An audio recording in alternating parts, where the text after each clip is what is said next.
Welcome, weary hollow, to a journey through the ancient realm of Lordran, where time itself grows thin and legends bleed into forgotten truths. Tonight, we shall walk together through the complete history of this faded kingdom, from the primordial age of grey stone and everlasting dragons to the endless cycle of fire and shadow that defines all existence. This is a tale of gods and mortals, of light and darkness, of sacrifices that echo through eternity itself. So settle deep into comfort, let your breathing slow like dying embers, and allow your mind to drift as we descend into the mythic depths of a world where nothing dies completely and everything beautiful must eventually fade. Close your eyes when you are ready, and let us begin our pilgrimage through time itself. In the beginning, there was neither light nor dark, neither life nor death, neither time nor space as we understand such concepts today. There existed only the grey, an endless expanse of unchanging stone and mist that stretched beyond the comprehension of minds not yet born to think such thoughts. This was the Age of Ancients, a time so distant that it exists more as whispered memory than recorded history.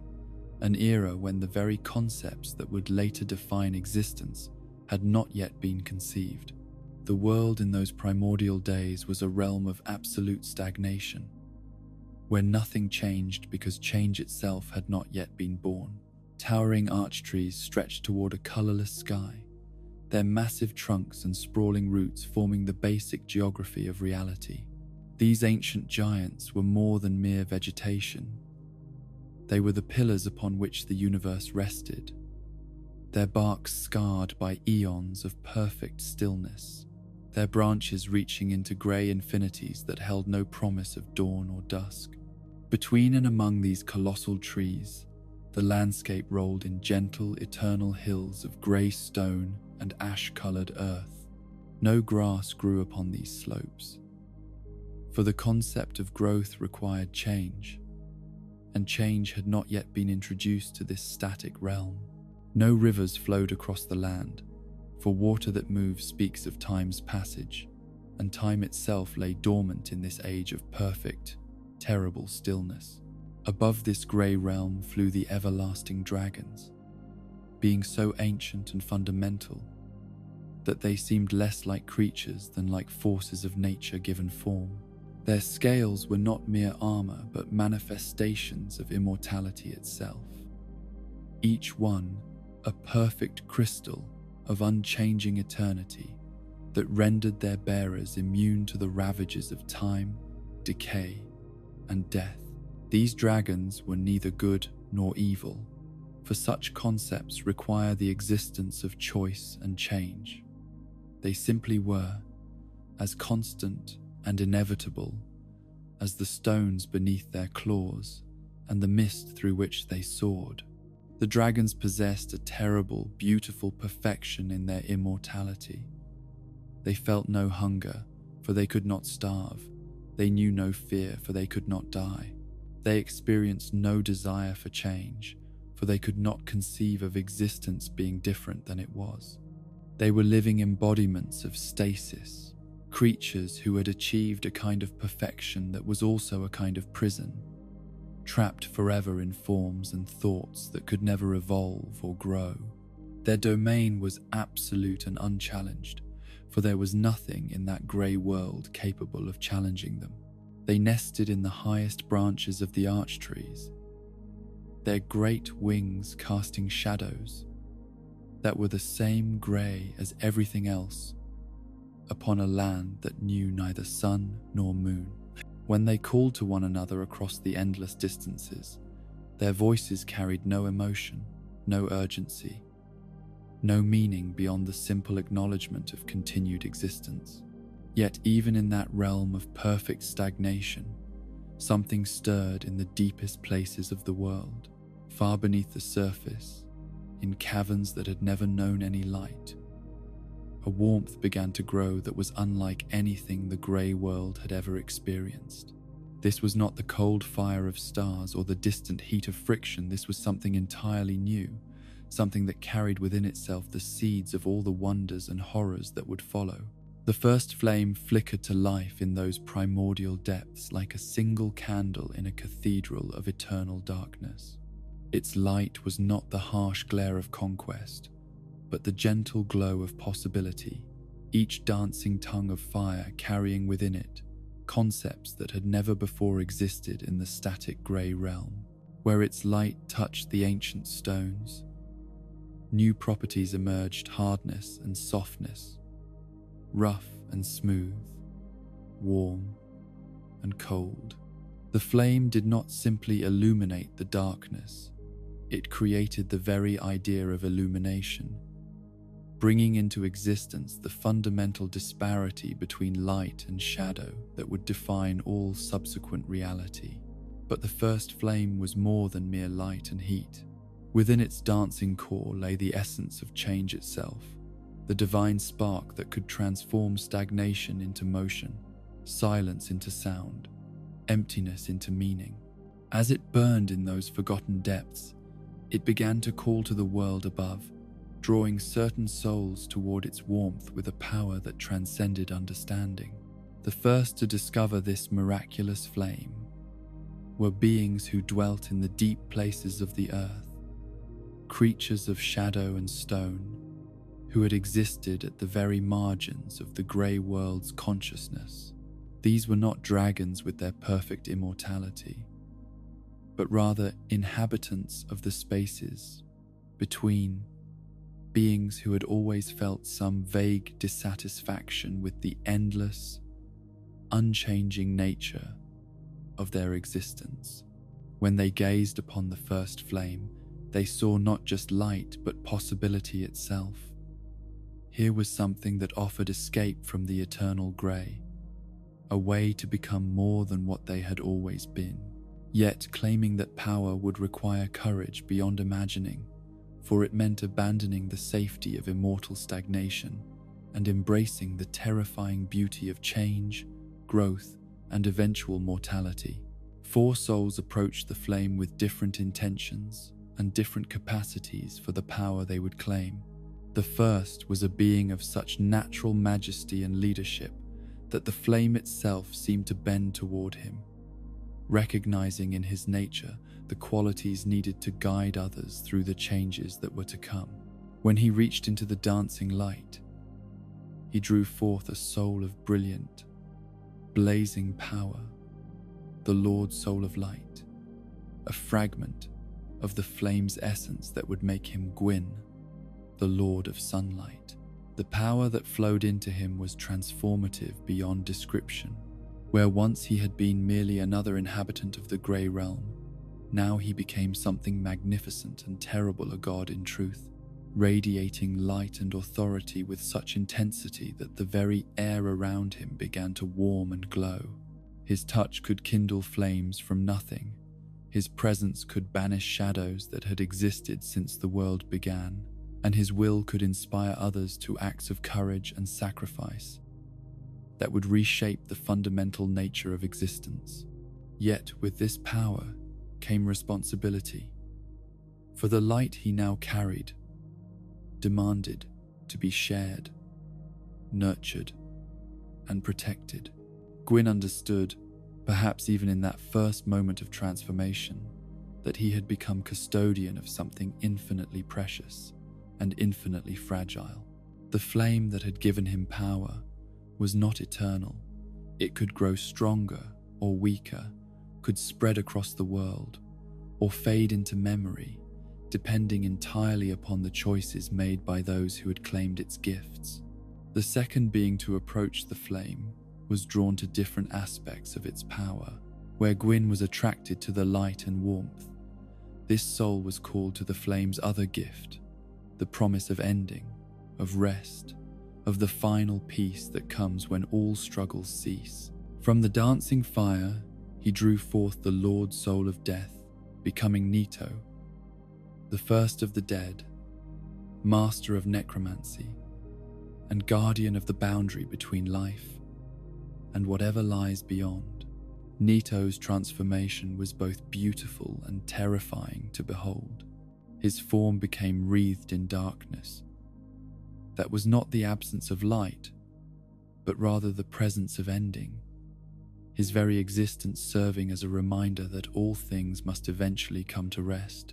Yet this was not evil or cruelty, it was completion, the natural conclusion to the story that the first flame had begun to write. Through Nito, the flame introduced the concept of mortality to a world that had known only endless, unchanging existence. The third soul was drawn to the flame's creative potential, seeing in its dancing light the power to nurture growth and change across the world. The Witch of Izalith, as she would come to be known, claimed the Lord's soul of life, becoming mistress of fire, magic and guardian of the flame's generative power. Her magic could kindle new flames from the smallest spark, could encourage growth and healing, could bring warmth and comfort to those who served the cause of light. Her transformation filled her with a deep, maternal love for the flame and all its works. She understood instinctively that the fire was not merely a tool to be wielded, but a living force that required care and protection. Through her magic, the flame could spread beyond its original cavern, could kindle smaller fires in distant places, could warm the hearts of those who would serve in the coming battles against the eternal grey.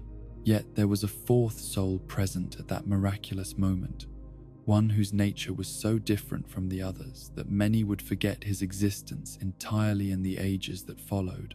The furtive pygmy, so called for his small stature and retiring nature, was drawn to an aspect of the flame that the others had overlooked, not its light, but the darkness that defined that light's boundaries. Where others saw only the bright core of the fire, he perceived the deep shadows it cast, and in those shadows he found something equally precious. The dark soul that the pygmy claimed was not the opposite of the other Lord souls, but rather their completion. Light could not exist without darkness to define it. Life gained meaning only in contrast to death, and creation required destruction to make space for new growth. The dark soul carried within it the essence of humanity itself, the capacity for growth and change, for hope and despair, for all the contradictions and complexities that would make mortals both weaker and stronger than the gods who would rule over them. Unlike the others, the pygmy did not immediately transform into something magnificent and terrible. Instead, he carefully divided his Lord soul into countless fragments, sharing its power among beings who would become the first humans. This was not weakness but wisdom, for he understood that the dark soul's true strength lay not in individual power, but in the collective potential of all those who carried its fragments within their hearts.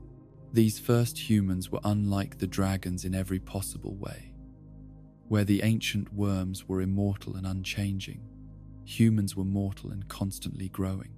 Where dragons were perfect and complete, humans were flawed and struggling. Where dragons knew no desire because they lacked nothing, humans burned with ambition and hope and dreams of becoming more than what they were. The disparity that the first flame had introduced to the grey world was not merely a matter of light and shadow, hot and cold, hard and soft. It was the fundamental principle that would drive all subsequent history, the tension between stasis and change, between immortal perfection and mortal growth, between the safety of the known and the terrifying promise of transformation. As the four Lord souls spread their influence through the world, reality itself began to shift and change in ways that would have been impossible in the age of grey stagnation. Mountains rose and valleys formed as Gwyn's light revealed hidden contours in the landscape. Rivers began to flow as the concept of movement took hold in previously static stones. Plants began to grow as the witch's creative fire encouraged new forms of life to emerge from the unchanging earth. The dragons, those perfect embodiments of the old order, began to sense that something fundamental had shifted in their realm. The grey world that had been their absolute domain for eons beyond counting was becoming something else, something that challenged their very nature. Yet they could not understand what was happening, for their perfect immortality had rendered them incapable of adaptation or growth. Some among the dragons began to feel a strange new sensation, unease. This was not fear, for they could not truly die, but rather a dim awareness that their supremacy was no longer absolute. The world was changing around them in ways they could neither control nor comprehend, and for the first time in their eternal existence, they faced the possibility that they might not be the ultimate arbiters of reality. Seath the Scaleless was different from his brethren in ways that made him uniquely capable of understanding the significance of the changes occurring throughout the realm. Born without the crystalline scales that granted immortality, he alone among the dragons knew mortality's touch, felt time's passage in ways his kin could not comprehend. This difference, which had always marked him as an outcast among his own kind, now became his greatest advantage. Where other dragons saw only incomprehensible change, Seath perceived opportunity. The power that flowed from the first flame offered something he had always craved, but never possessed the chance to transcend his mortal limitations and achieve the immortality that birth had denied him. Yet claiming such power would require betraying everything he had ever known, joining forces with the very beings who threatened to overthrow the ancient order. The world was poised on the edge of transformation, balanced between the eternal grey of what had always been and the bright uncertainty of what might become. The first flame burned in its hidden depths, its power growing stronger as more souls felt its call and answered with courage or desperation or simple curiosity about what lay beyond the boundaries of unchanging existence. Above, the dragons continued their eternal flight through grey skies, unaware that their age was ending and that soon they would face challenges their perfect immortality could not overcome. Below, the gods who had claimed the Lord's souls began to gather their strength and plan for battles that would reshape not merely the geography of the world, but the fundamental laws that governed existence itself. The Age of Fire was about to begin, and with it would come wonders and horrors beyond imagination, triumphs and tragedies that would echo through all subsequent ages. The grey world of perfect stagnation was dying, and in its place would rise something far more beautiful and far more dangerous, a realm where mortals could aspire to godhood and gods could fall to mortality, where nothing was permanent except the promise of change itself. In those final moments before the first Great War began, the world held its breath like a dreamer on the edge of waking, poised between the safety of familiar dreams and the terrifying glory of consciousness. The first flame flickered in its deep cavern, its light growing brighter with each soul that answered its call, its warmth spreading through stone and root and the very foundations of reality. Soon that light would burst forth from its hidden depths to illuminate a world that had never known true brightness. Soon the everlasting dragons would learn that even immortality has its limitations. Soon the Age of Ancients would end not with a whimper but with flames that would light the sky and transform everything they touched. But for now, in these last moments of the grey twilight, the world rested in perfect, pregnant stillness, gathering its strength for the magnificent catastrophe that was about to unfold across every stone and shadow of existence. The transformation that the first flame had wrought upon the world could not remain hidden forever in the deep caverns where it had first flickered to life. As the gods who had claimed the Lord's souls grew in power and understanding of their newfound abilities, they began to venture forth from the shadowed places beneath the earth, carrying with them the light that would forever banish the grey twilight that had defined existence since time immemorial. Gwyn, now radiant with the power of the Lord's Soul of Light, emerged from the depths like a second sun rising in a world that had never known dawn. His very presence transformed the landscape around him, his golden radiance burning away the grey mist and revealing colours that had waited eons to be born. Where his feet touched the ancient stones, they warmed and began to glow with their own inner light. Where his breath stirred the stagnant air, gentle breezes began to flow for the first time in the world's existence.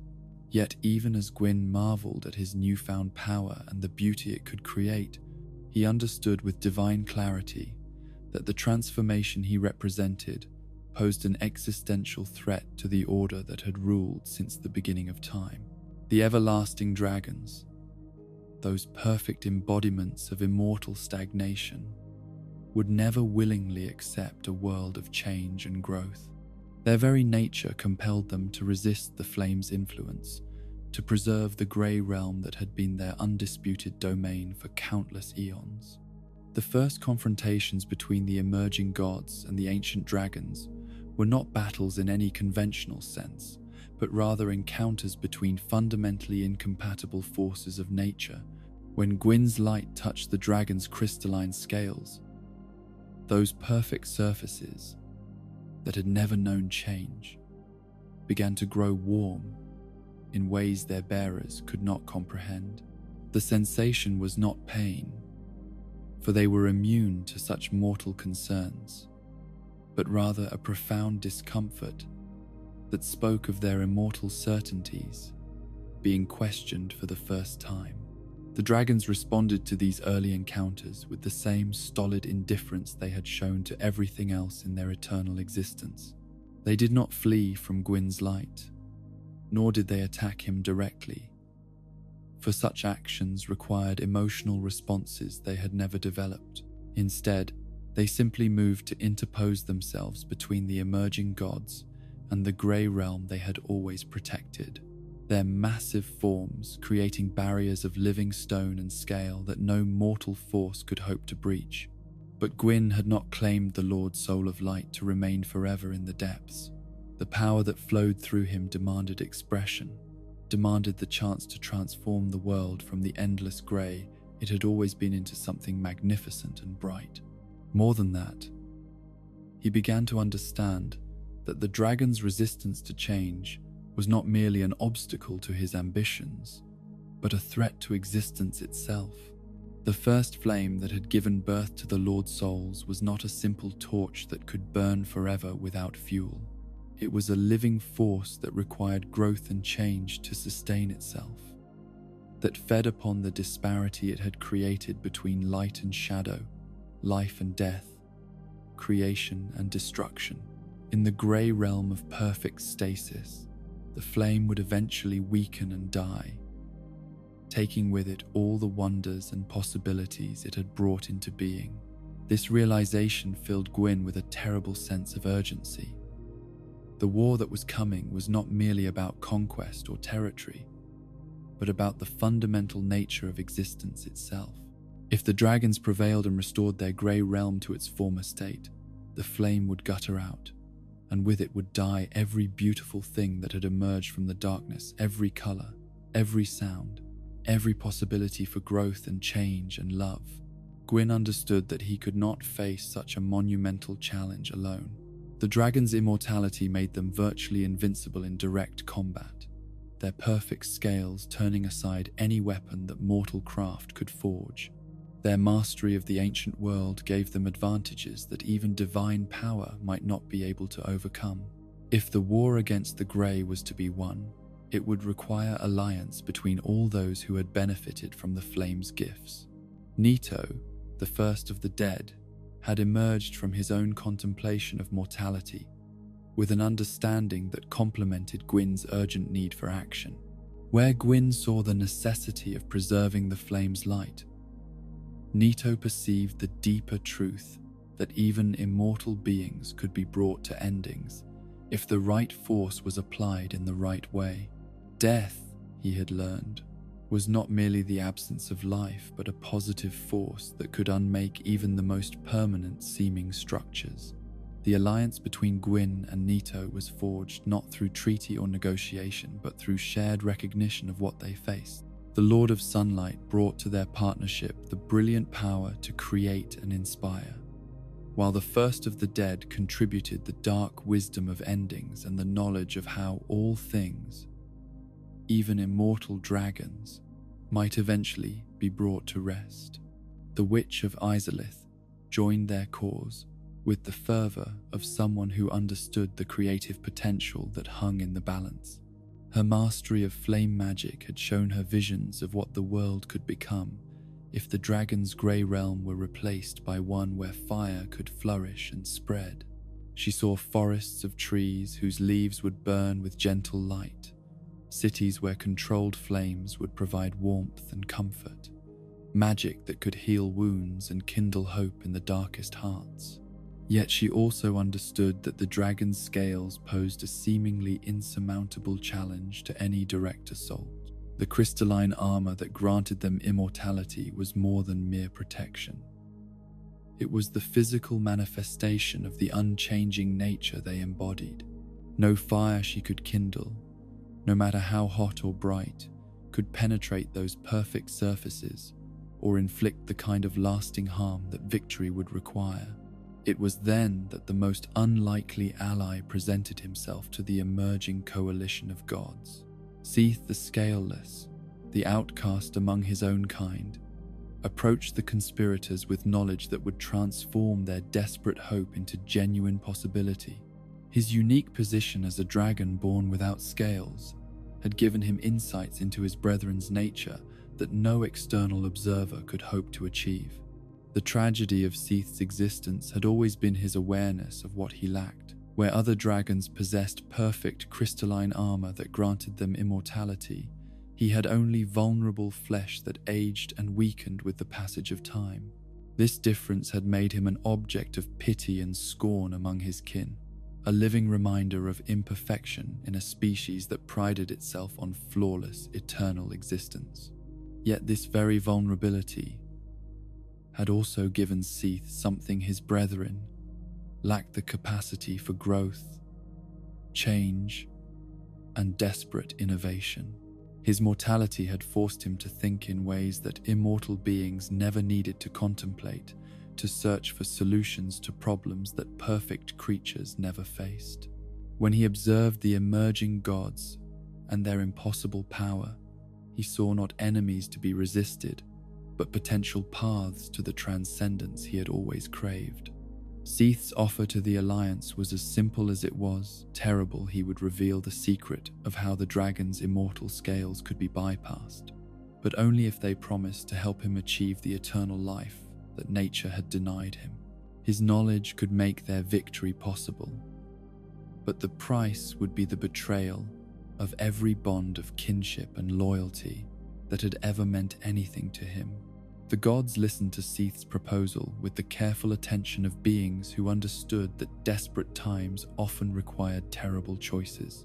The dragon's knowledge was exactly what they needed to overcome their enemy's seemingly invincible defenses, but accepting his aid would make them complicit in a betrayal so profound that it would echo through all subsequent ages.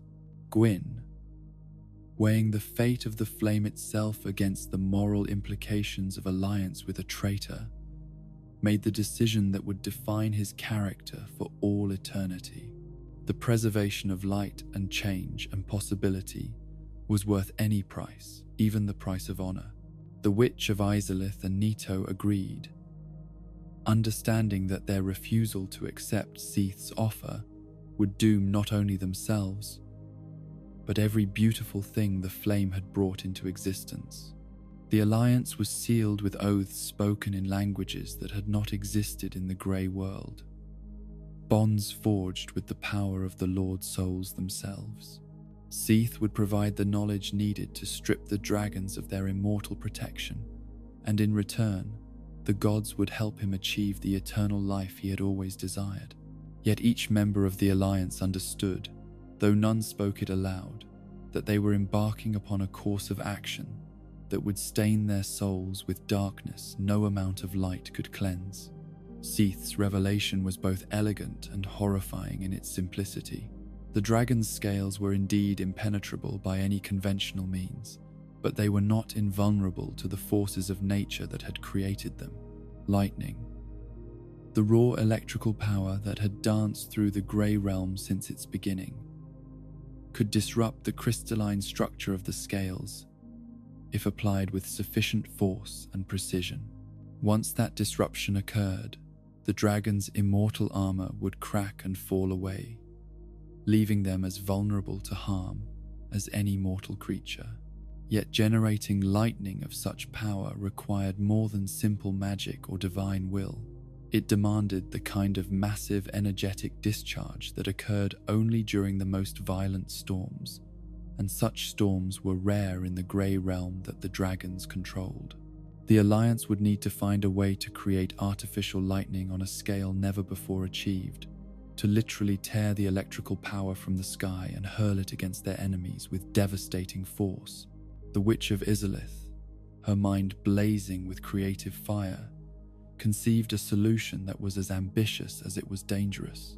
She would use her mastery of flame magic not to attack the dragons directly, but to alter the very atmosphere of the battlefield, creating conditions that would naturally generate the massive electrical discharges they needed. By heating the air to temperatures never before achieved, by creating contrast between hot and cold that the grey world had never known, she could force the sky itself to become their weapon. The preparation for this unprecedented magical working required resources and knowledge that strained even the gods' considerable abilities. Ancient stones had to be arranged in patterns that would focus and direct the electrical forces once they were unleashed. Rituals of summoning and binding had to be devised to ensure that the power called from the sky would strike their intended targets rather than dissipating harmlessly into the earth. Most challenging of all, they had to do this work in secret, hidden from the dragons whose perfect senses might detect their preparations and move to counter them before the trap could be sprung. The gods labored in caverns far beneath the surface, in places where the earth's heat could mask the thermal signatures of their magical workings. Gwyn's light illuminated their efforts with radiance that had never before touched those deep places, while Nito's power over death provided them with servants drawn from the ranks of those who had already passed beyond mortal concerns. The witch's flames burned day and night as she refined her understanding of the forces she would need to control, each experiment bringing her closer to the mastery that victory would require. Seath, meanwhile, served as their source of intelligence about the enemy they faced. His intimate knowledge of dragon behavior, gleaned from millennia of life among his own kind, allowed the Alliance to predict where and when their foes would be most vulnerable.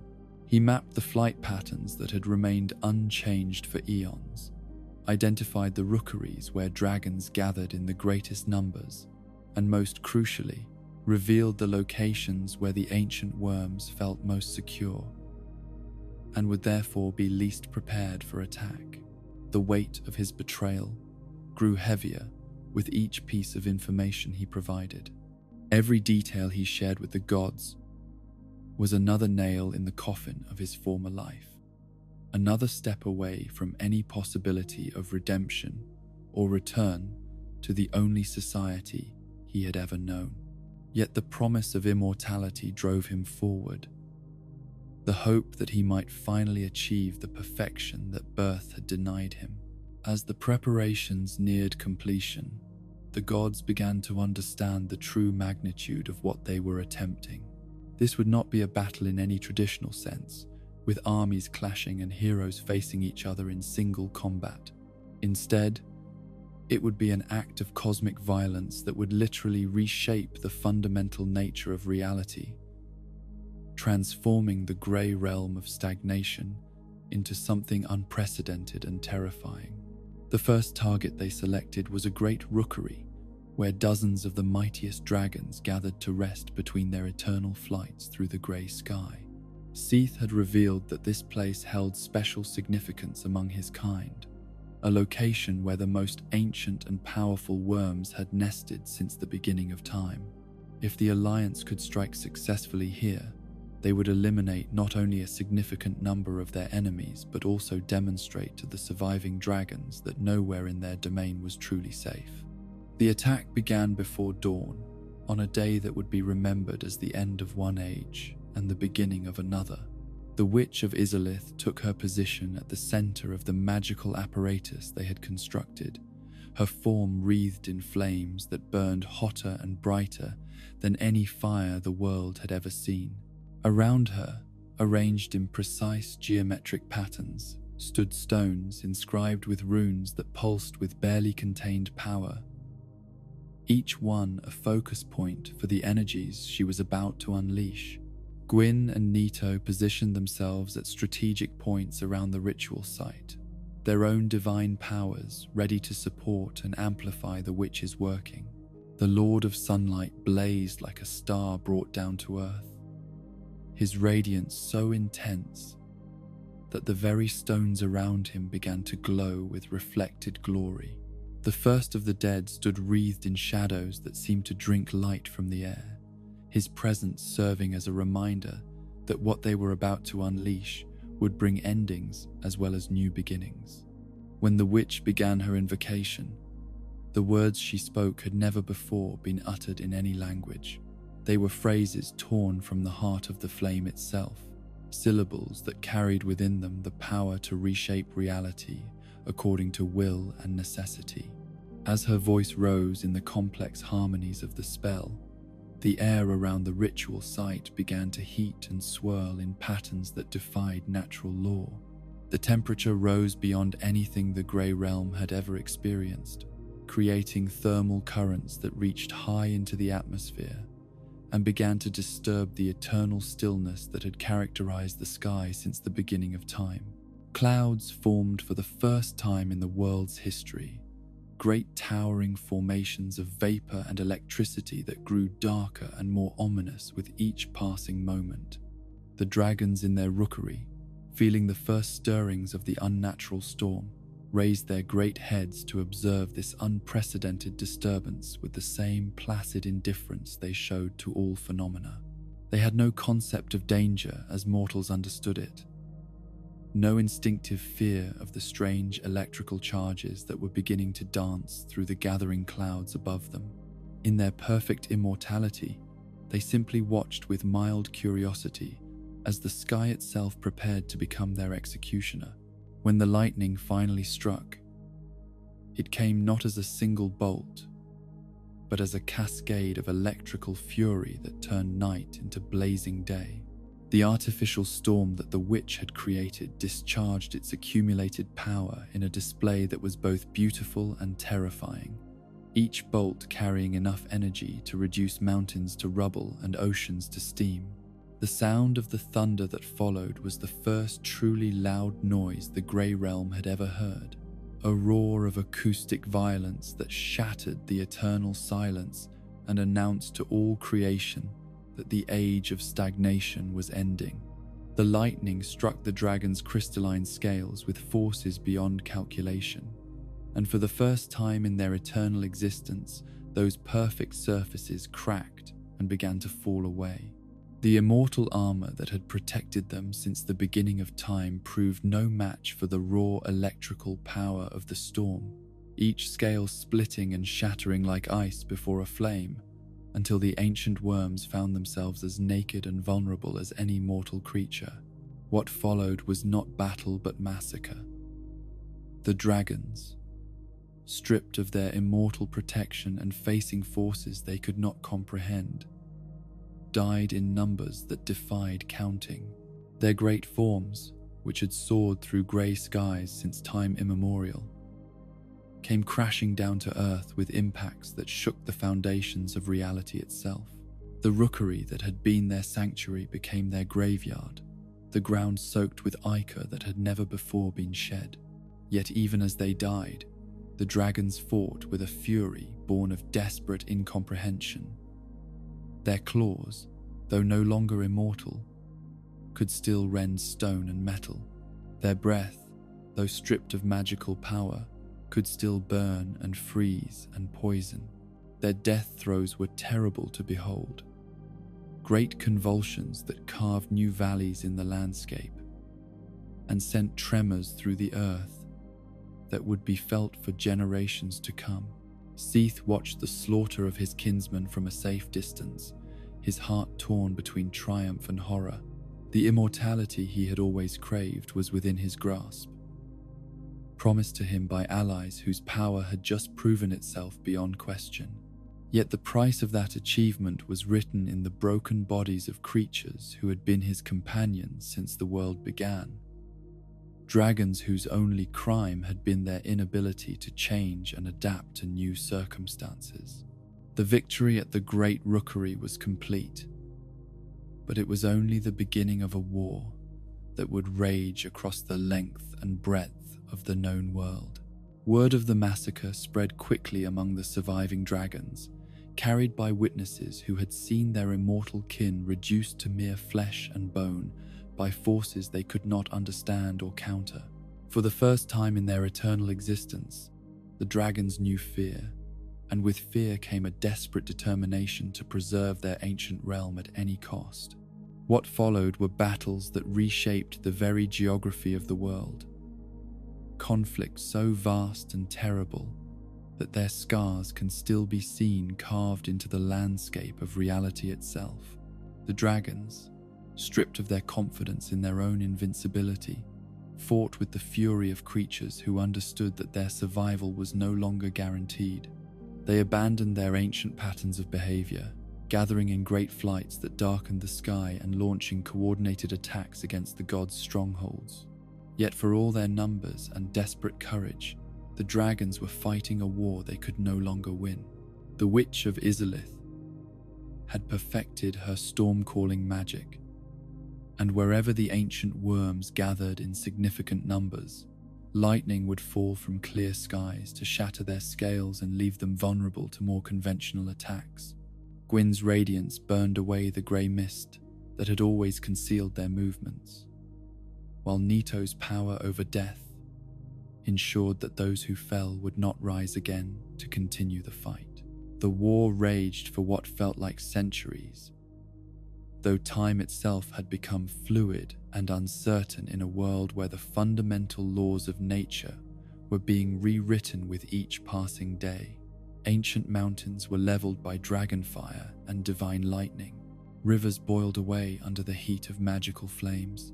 Entire forests of the great arch trees were reduced to ash and memory, their massive trunks no longer able to support the weight of a reality that had become too violent for their patient, eternal growth. Through it all, Seath served as the Alliance's guide and strategist, his knowledge of dragon weaknesses proving invaluable time and again. He identified the locations where the ancient worms stored their treasures, the hidden valleys where the youngest dragons sheltered during the worst of the fighting, the sacred places where the eldest and most powerful of his kind gathered to plan their increasingly desperate strategies. Each piece of intelligence he provided brought the gods closer to total victory, but it also deepened the stain upon his soul. There were times when he watched former companions die under lightning strikes he had helped to target, moments when he saw the light fade from eyes that had once regarded him with something approaching kindness. The immortality he sought seemed increasingly hollow as the price of achieving it grew ever higher. The turning point of the war came when the gods located and attacked the Great Council Chamber where the Dragon Lords were meeting to coordinate their final desperate defense. This was a place of such ancient sanctity that even Seath hesitated to reveal its location, understanding that its destruction would represent not merely a military victory, but the death of everything the dragons had ever held sacred. Yet the logic of war demanded such sacrifices, and the promise of immortality still burned bright enough in his heart to overcome his remaining scruples. The coordinates were provided, the ritual was prepared, and when the storm clouds gathered above the council chamber, they brought with them lightning more powerful than any that had yet been unleashed upon the Grey Realm. The death of the Dragon Lords marked the effective end of organized resistance to the gods' conquest, The survivors, scattered and leaderless, posed no further threat to the new order that was emerging from the ashes of the old. Some fled to distant corners of the world where they hoped divine attention would never find them. Others descended into deep caverns and ancient ruins, there to nurse their wounds and their hatred until some future age might offer opportunities for revenge. A few, the wisest or perhaps the most cowardly, surrendered themselves to the victorious gods and begged for mercy they had no right to expect. These survivors were granted a form of conditional pardon, allowed to continue existing as long as they accepted the new reality, and made no attempts to restore the grey realm that had been their ancient domain. With victory achieved, the Alliance faced the question of how to fulfill the promises they had made to their most crucial ally. Seath had delivered everything he had sworn to provide, and now he stood before them as a broken, traitorous dragon who had earned immortality through the blood of his own kind. The gods were bound by their oaths to grant him the eternal life he craved, but the form that gift would take was left to their discretion. Gwyn, recognizing both Seath's value and his dangerous knowledge, offered him a place among the gods themselves, a position of honor and authority that would make him a true immortal rather than merely a long-lived mortal. The title of Duke was bestowed upon him, along with dominion over the archives of knowledge and the pursuit of scholarly wisdom that would occupy the new world they were creating. Yet even as Seath accepted these honors and felt the immortal power flowing into his previously mortal form, he understood that his victory was also a kind of defeat. The immortality he had achieved came at the cost of everything he had once been, transforming him from a dragon into something that was neither fully divine nor entirely mortal. He had gained eternal life, but he had lost his identity, his homeland, and any possibility of redemption for the betrayal that had made his transformation possible. The Witch of Izalith claimed her own rewards from the victory, gathering up the remains of fallen dragons to fuel new magical experiments and research into the nature of fire and creation. The scales and bones of the ancient worms contained power that could be harvested and refined, transformed into reagents for spells that would light the new world with warmth and beauty. Nito took possession of the dragon's souls, adding their essence to his growing understanding of death and endings. Each worm that had fallen contributed to his knowledge of how even immortal beings could be brought to rest, lessons that would prove crucial in the ages to come, when other challenges to the gods' authority would need to be met and overcome. Gwyn himself claimed the greatest prize of all, the right to reshape the world according to his vision of what existence should become. Where once there had been only grey stone and eternal mist, he would create a realm of light and warmth, of growing things and changing seasons, of possibilities limited only by imagination and will. The Age of Fire had begun, and with it would come wonders beyond counting. Yet even in the moment of their greatest triumph, the gods understood that they had set forces in motion that would eventually challenge their own authority. The war against the dragons had required them to embrace methods and make alliances that stained their souls with darkness. The world they had won was beautiful, but it was built upon betrayal and massacre, foundations that would prove less stable than they appeared. The bodies of the fallen dragons were gathered and burned in great pyres that lit the sky for days, their ashes scattered by winds that had never blown before in the grey realm. The smoke from these funeral fires carried with it the last remnants of the age that was ending, while the flames themselves heralded the beginning of an era that would be defined by light and shadow, growth and decay, hope and despair in equal measure. The Age of Ancients was over, ended not by natural evolution or gradual change, but by violence and betrayal on a scale that defied comprehension. In its place rose the Age of Fire, bright with promise and dark with the knowledge of what such brightness cost. The gods had won their war, but they had also learned that victory and righteousness were not always the same thing. and that the price of creating paradise might be the corruption of those who sought to inhabit it.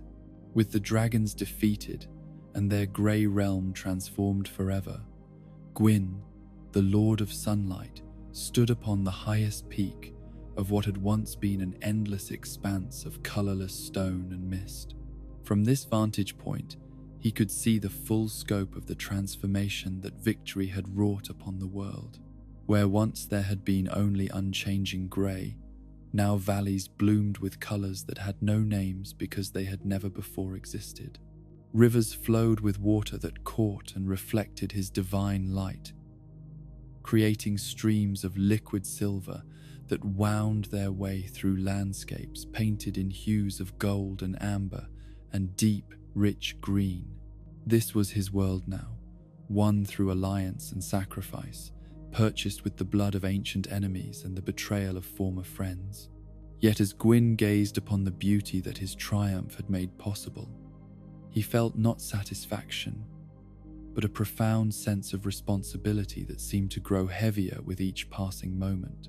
The realm he had claimed was vast beyond mortal comprehension, filled with wonders and mysteries that would require countless ages to fully explore and understand.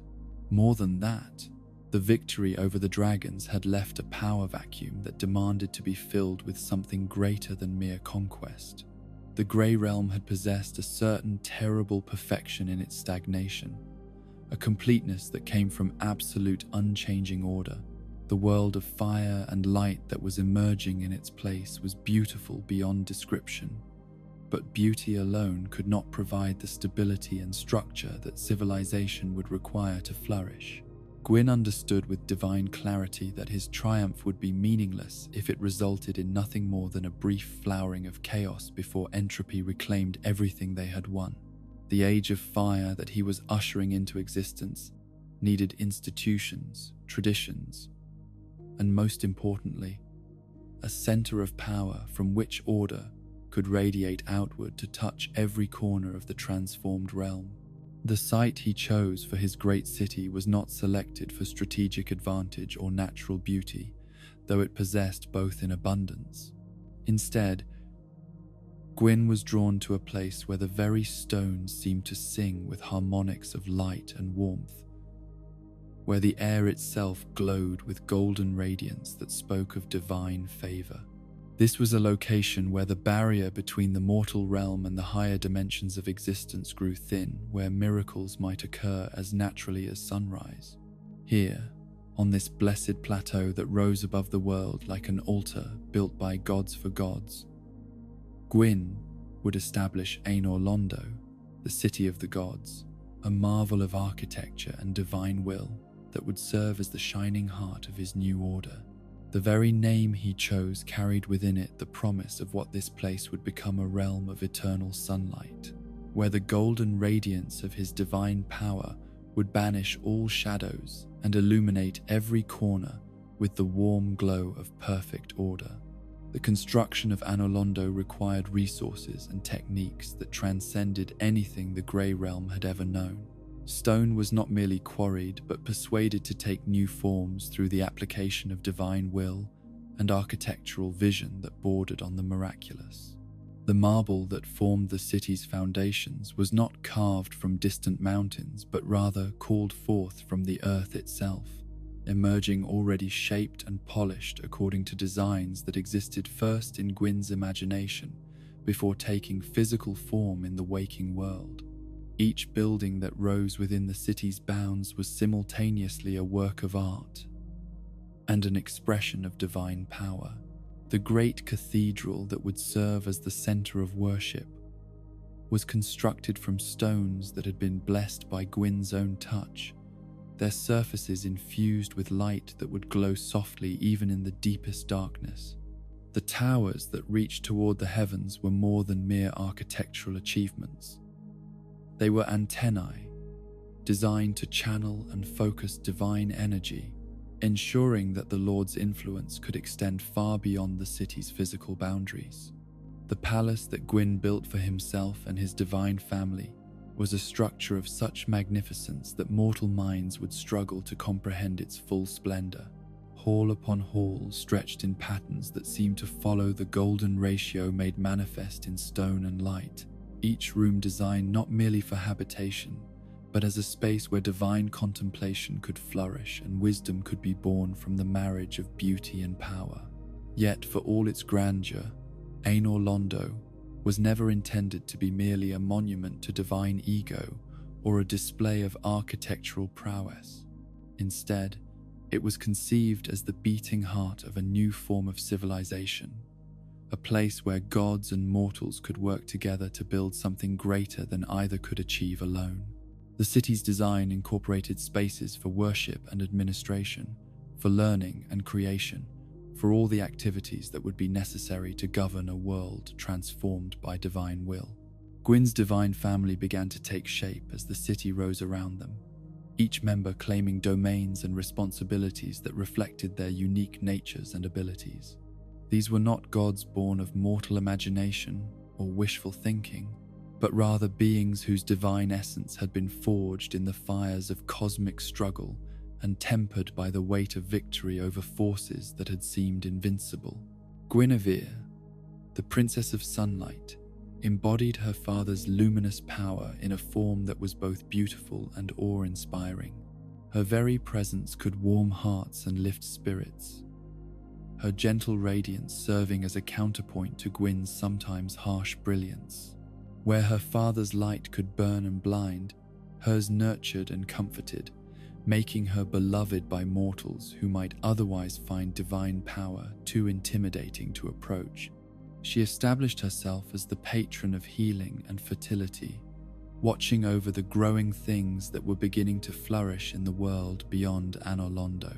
Under her influence, the first forests took root in soil that had never known life, their leaves unfurling to capture and reflect divine light in patterns of green and gold that created new forms of beauty with each passing season. Gwyndolin, the dark sun, represented something more complex and troubling in the divine pantheon, born with an affinity for moon magic and illusion that seemed to run counter to his father's solar nature. He embodied the necessary darkness that defined and gave meaning to the light. His pale, ethereal beauty carried undertones of mystery and hidden knowledge, suggesting depths of wisdom that even other gods found difficult to fathom. The youngest of Gwyn's children established his domain in the deep places beneath Anor Londo, where shadows gathered naturally, and the boundary between reality and dream grew thin. Here he would practice arts of illusion and misdirection that would prove crucial in the ages to come, when the stability of the divine order would require careful management of mortal perceptions and expectations. Yet it was Gwyn's firstborn son whose nature and destiny would prove most significant to the future of the realm. This unnamed prince, whose very identity would eventually be erased from history for reasons that would not become clear until much later, embodied his father's martial prowess and authority in their purest form. He was a warrior god whose presence on any battlefield could turn the tide of conflict, a commander whose tactical brilliance was matched only by his absolute dedication to the cause of order and light. The Nameless King, as he would eventually be known after his fall from grace, took as his domain the training and leadership of Gwyn's divine armies. Under his guidance, the Silver Knights of Anor Londo became a force unlike anything the world had ever seen. Warriors whose skill and dedication elevated them to something approaching divinity themselves. These Silver Knights were not merely soldiers in any conventional sense, but rather paladins of light whose every action was infused with divine purpose. Their armor, forged from metals that had been blessed in the flames of creation itself, shone with an inner radiance that could blind enemies and inspire allies. Their weapons carried edges of crystallized light that could cut through steel as easily as silk, while their shields bore symbols of divine authority that could turn aside not only physical attacks, but magical assaults that would devastate ordinary defenses. The training regimens that shaped these elite warriors were as much spiritual disciplines as military exercises. Each knight was required to master not only the arts of combat, but also the deeper mysteries of faith and service that would allow them to channel divine power through their weapons and armor. They learned to fight not merely with sword and shield, but with the very light of creation itself, their battle cries capable of shattering the morale of enemies who faced them. Beyond their martial prowess, the Silver Knights served as the visible embodiment of Anor Londo's values and aspirations.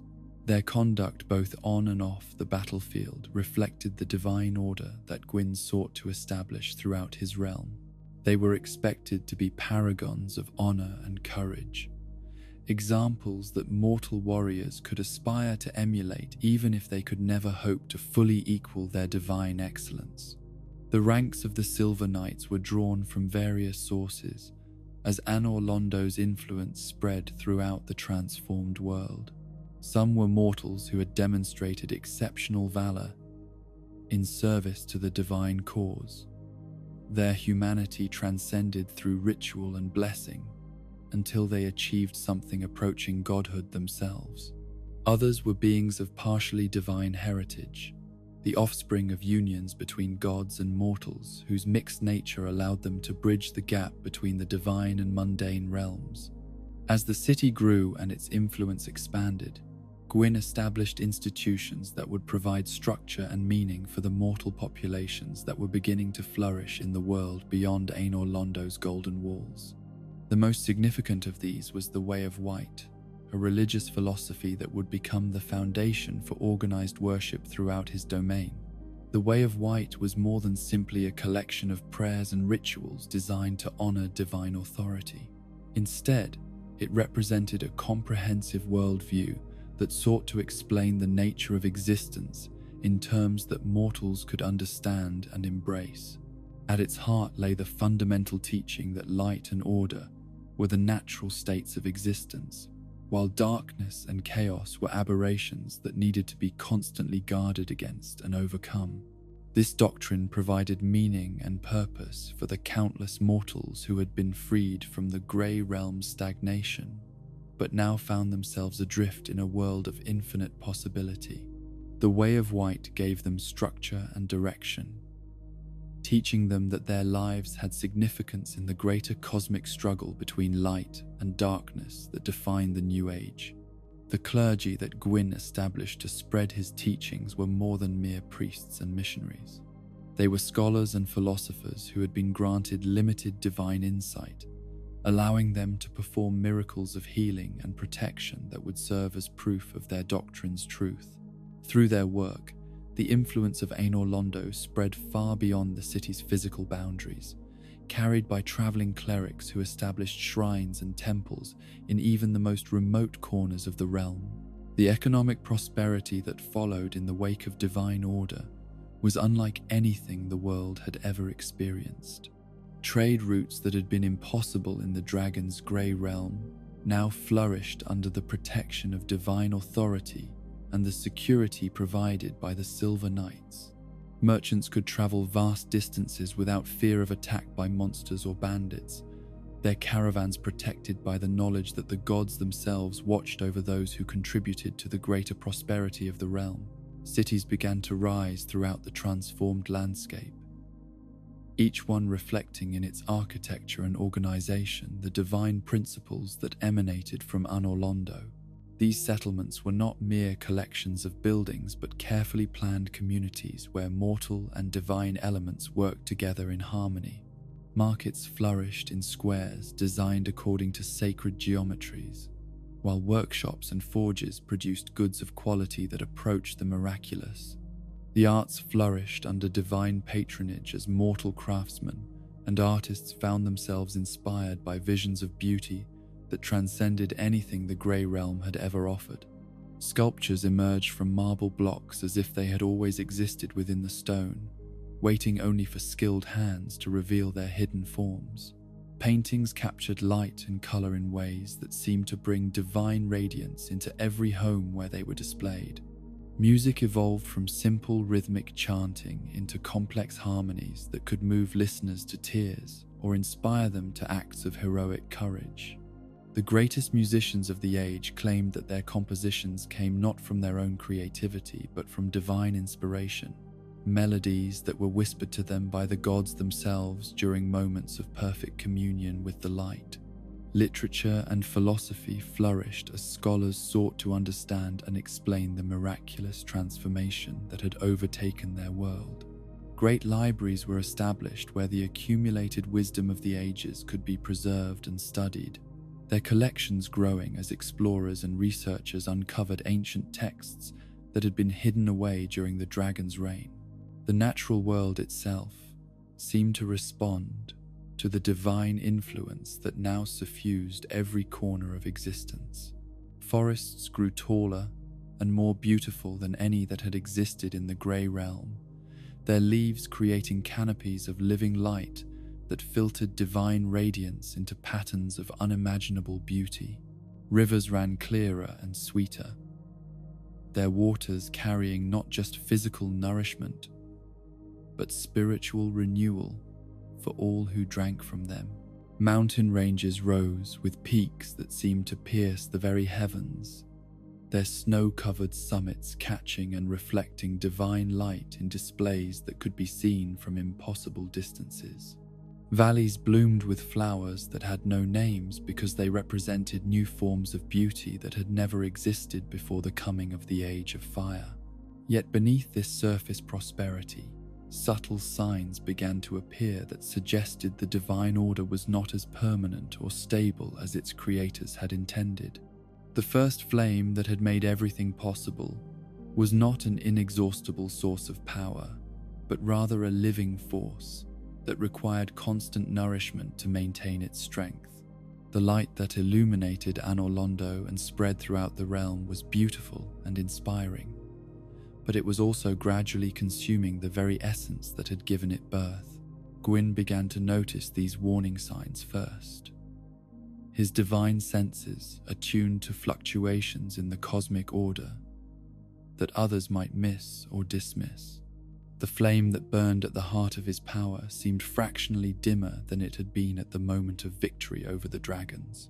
The ease with which he could perform miracles of creation and transformation required slightly more effort than it had in the earliest days of his reign. These changes were subtle enough that they might have been attributed to fatigue or the natural settling that occurs after any great transformation. Yet Gwyn's divine wisdom recognized them for what they truly were: the first symptoms of a fundamental problem that would eventually threaten everything they had built. The Age of Fire was not eternal. Despite its appearance of permanence and stability, the flame that sustained it was slowly burning through the fuel that had been provided by the original Lord Souls, consuming the divine essence that had been liberated from the first flame in the world's earliest days. Eventually, inevitably, that fuel would be exhausted, and when that happened, the bright age they had created would fade into darkness once more. This knowledge weighed heavily upon Gwyn's heart as he stood in the highest tower of Anor Londo and gazed out over the realm he had won through conquest and sacrifice. Every beautiful sight that met his eyes, every sign of prosperity and happiness among his subjects, every indication that the divine order was working as intended, all of it was temporary, borrowed time, purchased with resources that were finite despite their apparent abundance. Yet rather than falling into despair at this realization, Gwyn felt his resolve strengthen and his determination deepen. The golden age they had created was worth preserving, worth fighting for, worth any sacrifice that might be required to ensure its continuation. If the flame was destined to fade, then he would find ways to rekindle it.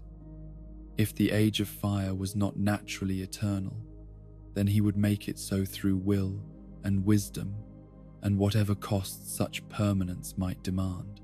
The prosperity and beauty of this golden age represented more than mere aesthetic achievement or political success.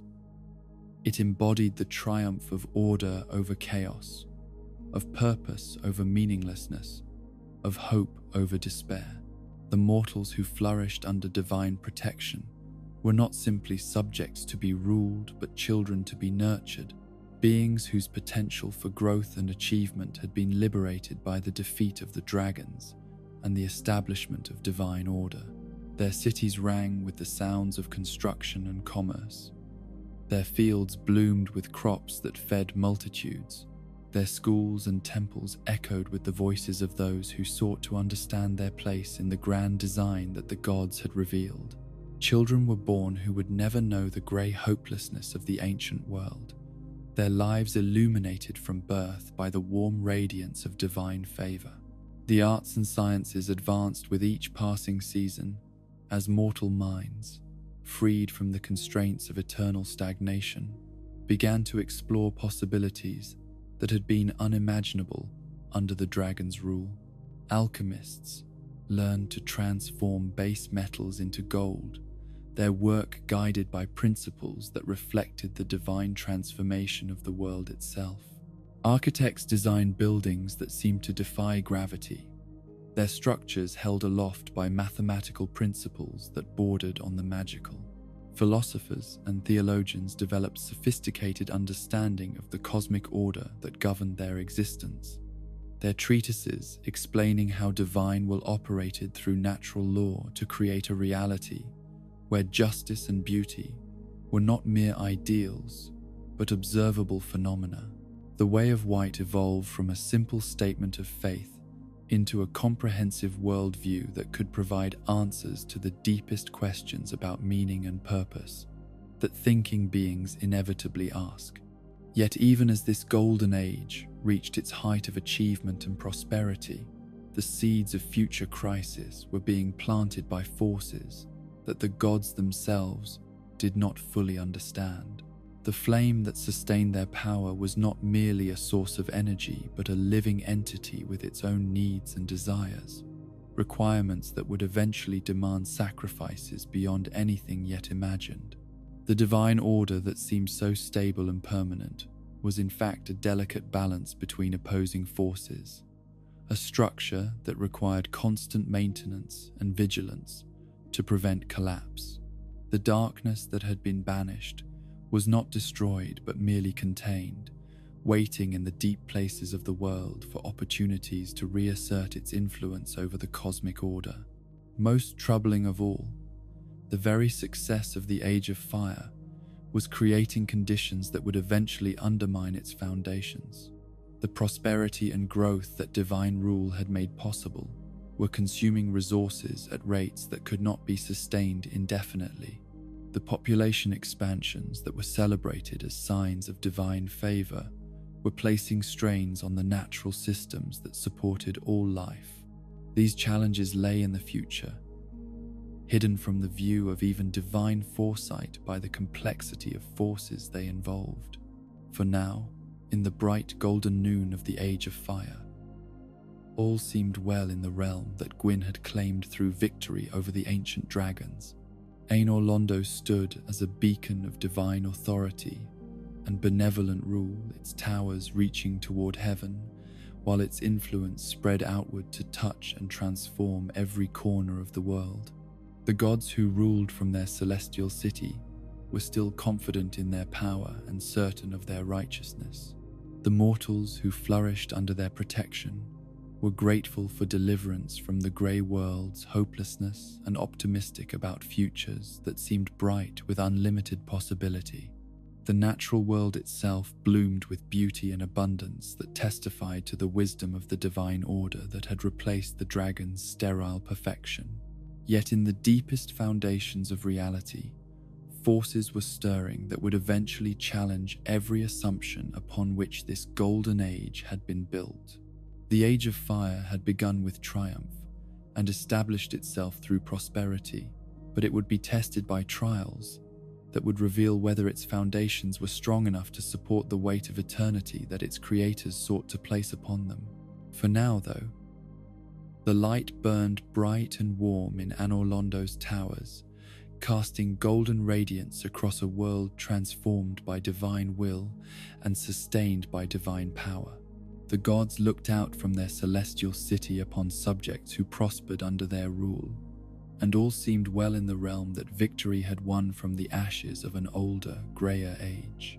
In the depths of Izalith, far beneath the golden spires of Anor Londo and the prosperous cities that dotted the transformed landscape, the witch who had claimed the Lord's soul of life contemplated the growing shadows that were beginning to gather at the edges of her divine perception.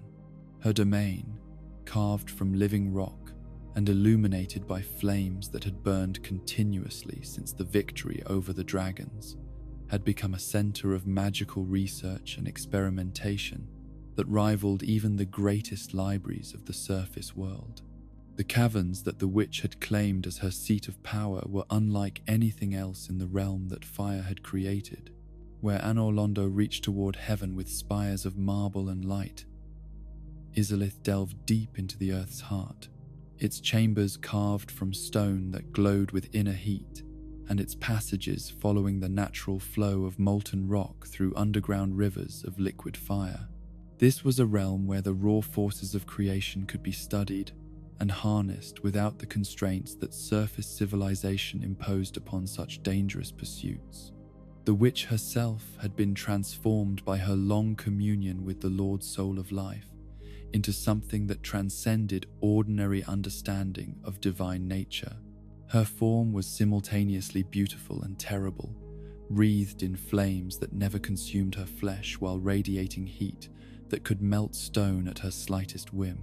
Her eyes burned with the accumulated wisdom of countless experiments in the fundamental forces that governed existence, their depths holding knowledge that would have driven lesser minds to madness or despair.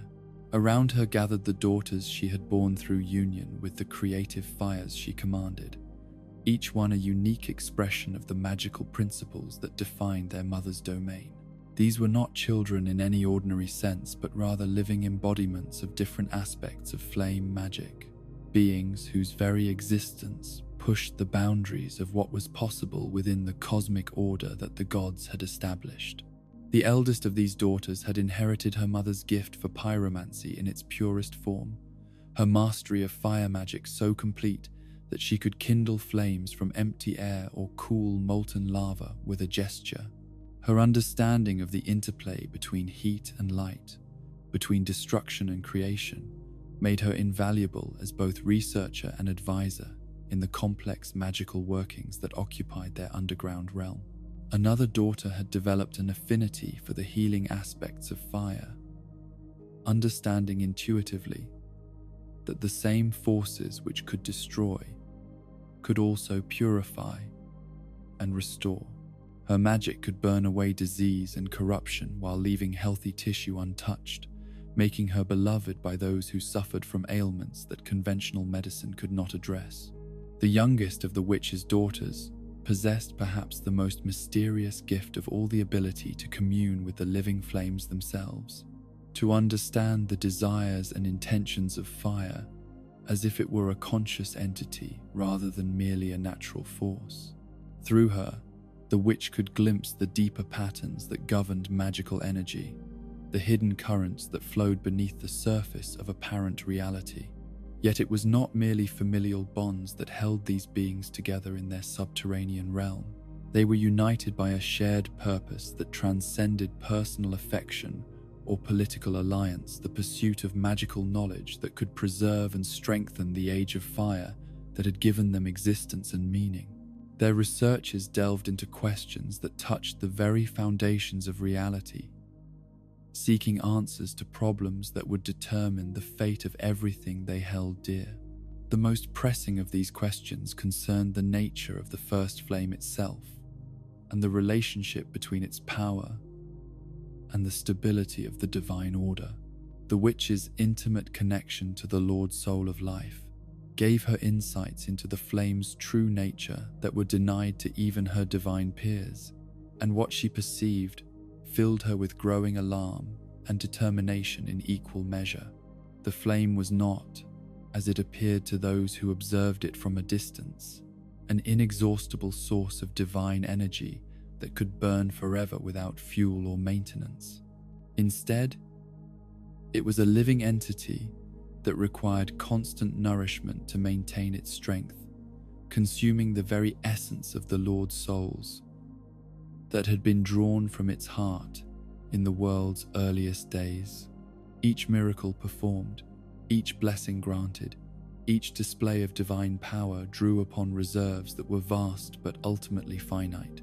More troubling still was the witch's growing awareness that the flame's consumption was accelerating rather than remaining constant. The expanding influence of the divine order, the proliferation of miracles and magic throughout the realm, the very success of the Age of Fire, were placing ever greater demands upon the source that sustained them all. What had once seemed like a gentle, sustainable drain on cosmic resources was becoming a torrent that threatened to exhaust the flame's essence in a time frame far shorter than anyone had anticipated. The implications of this discovery weighed heavily upon the witch's mind as she contemplated the magnificent civilization that divine rule had made possible. The cities that sparkled like jewels across the transformed landscape, the countless mortals who had been lifted from grey despair into lives of meaning and hope, the artistic and scientific achievements that testified to the creative potential that freedom from stagnation had unleashed, all of it depended upon the continued strength of a flame that was slowly but inexorably consuming itself. Yet rather than accepting this cosmic tragedy as inevitable, the witch began to conceive of solutions that would demand everything she had learned about the nature of fire and creation. If the first flame was destined to fade through natural consumption of its essence, then perhaps it could be renewed through artificial means. If the original source of divine power was finite, then perhaps new sources could be created to supplement or even replace it. The theoretical framework for such an undertaking existed within the magical principles that the witch had spent centuries mastering.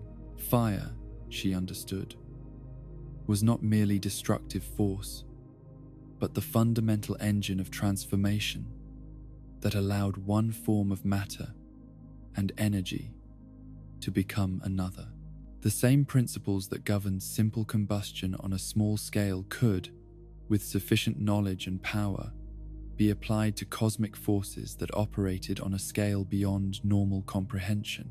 The key insight that would drive her toward catastrophe was the realization that fire could be made to reproduce itself under the right conditions.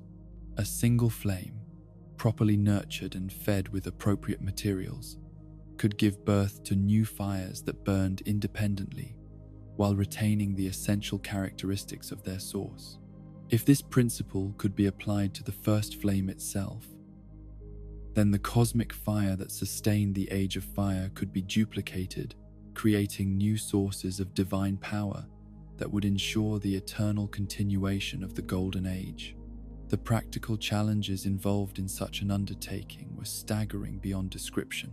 Creating a new flame that possessed the same cosmic significance as the original would require resources and techniques that pushed even divine capabilities to their absolute limits.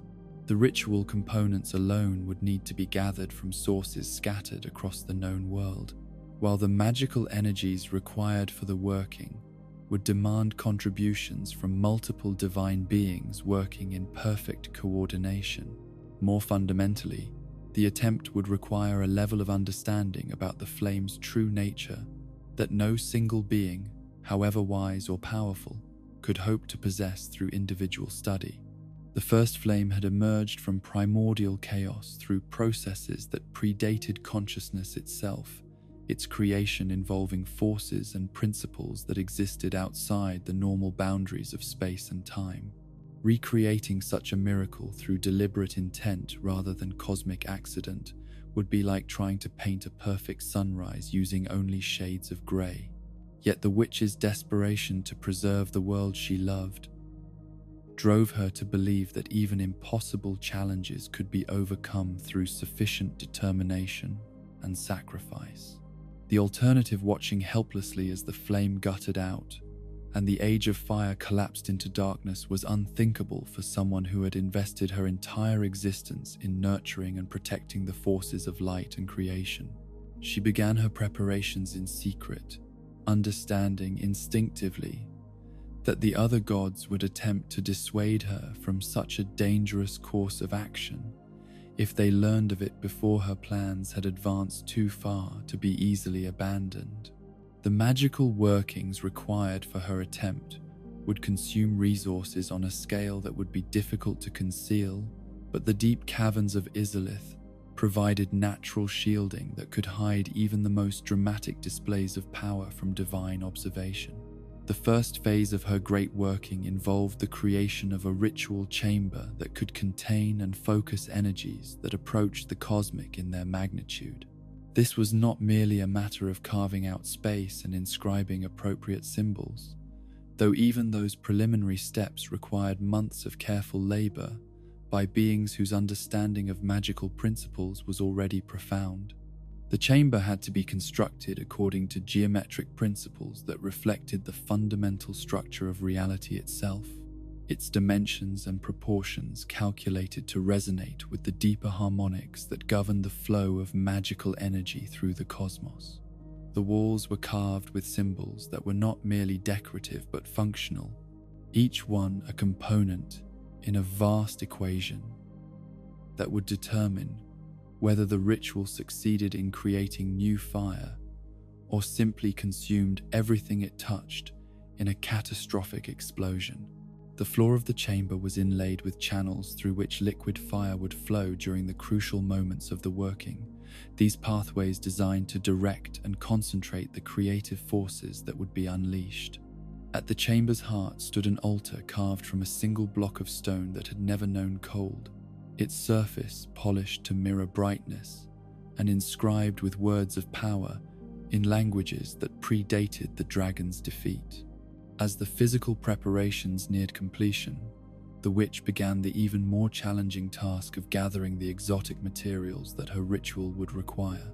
Some of these components existed in nature but were so rare that obtaining them required expeditions to the most dangerous and remote corners of the transformed world. Others had to be created through preliminary magical workings that were themselves complex enough to occupy teams of skilled practitioners for months at a time. The most crucial ingredient of all was a fragment of the original first flame itself, a sample of the cosmic fire that would serve as the seed from which a new flame could grow. Obtaining this required the witch to journey to the sacred places where the flame's influence was strongest, there to perform delicate rituals of extraction that risked damaging the very source of power she sought to duplicate. The process of collecting this sample was both beautiful and terrifying to witness. The witch stood at the edge of cosmic forces that dwarfed even divine power, her form silhouetted against fires that burned with the intensity of newborn stars. The fragment she eventually claimed was no larger than a spark, yet it contained within its tiny form enough concentrated energy to level mountains or kindle new suns. Her daughters assisted in these preparations with dedication that matched their mother's own desperate determination. Each one contributed unique skills and insights that were essential to the overall success of the endeavor, their combined efforts creating a symphony of magical cooperation that pushed the boundaries of what coordinated spellcasting could achieve. Yet, even as they labored to perfect their technique and gather their resources, subtle signs began to appear that suggested their great working might have consequences beyond anything they had anticipated. The magical energies they were manipulating created distortions in the local fabric of reality, causing effects that were initially dismissed as minor side effects, but gradually revealed themselves to be symptoms of something far more serious. Plants in the vicinity of their preparations began to exhibit strange characteristics. Their growth accelerated beyond natural limits, while their forms twisted into configurations that seemed to violate the normal rules of botany. Animals fled the area entirely, their instincts warning them of dangers that rational analysis could not yet identify. Even the stone itself began to show signs of stress, developing cracks and fissures that followed patterns too regular to be attributed to natural geological processes. The witch observed these phenomena with growing unease, recognizing them as indicators that her working was affecting reality in ways she had not intended or predicted. Yet the momentum of her great project had advanced too far to be easily halted, and the urgency of the crisis she sought to address made abandonment of her efforts unthinkable, despite the mounting evidence of unintended consequences. The final preparations for the great ritual consumed months of intensive labor, as every detail was refined and perfected to the limits of their considerable abilities. The timing of the working had to be calculated with precision that approached the mathematical, aligning with cosmic forces and celestial influences that would provide the maximum possible support for their ambitious undertaking. When the appointed moment finally arrived, the witch stood at the center of her ritual chamber, surrounded by her daughters and the accumulated resources of centuries of magical research. The fragment of the first flame rested upon the altar before her, its tiny spark somehow managing to illuminate the entire chamber with radiance that seemed to come from dimensions beyond the merely physical. The incantation she began to speak had never before been uttered by any living being, its words drawn from her deepest understanding of the forces that governed creation and transformation. Each syllable carried weight that seemed to press upon the very foundations of reality, causing the air itself to shimmer with barely contained power as the ritual gathered momentum and began to reshape the world around them. The initial phases of the working proceeded exactly as the witch had calculated, the magical energies building in precisely the patterns her theoretical frameworks had predicted. The fragment of the first flame began to pulse with increasing intensity, responding to the forces being directed toward it with what almost seemed like eager anticipation. Yet, as the ritual approached its climactic moment, when the new flame should have kindled from the cosmic seed she had provided, something went catastrophically wrong. The energies she had so carefully gathered and directed suddenly exceeded her ability to control them, flowing into patterns that her calculations had not anticipated and could not accommodate. Instead of creating a new flame that would burn with the same benevolent characteristics as its parent, the ritual gave birth to something far stranger and more dangerous. The chaos flame that erupted from her working was fire, but fire transformed into something that existed outside the normal boundaries of natural law. Where the first flame had brought order and purpose to the grey world, the chaos flame embodied pure, uncontrolled transformation that changed everything it touched in ways that followed no predictable pattern. The witch herself was the first victim of the monster she had inadvertently created. The chaos flame did not simply burn her flesh, it transformed her into something that was simultaneously more and less than what she had been, reshaping her divine essence according to principles that defied understanding. Her consciousness became distributed through a network of roots and branches that spread throughout the chamber and beyond, while her body was reduced to little more than a vessel for containing forces that no single form could hope to control. She had become the bed of chaos, a living ecosystem of corruption and transformation that would spread its influence throughout Izalith and beyond.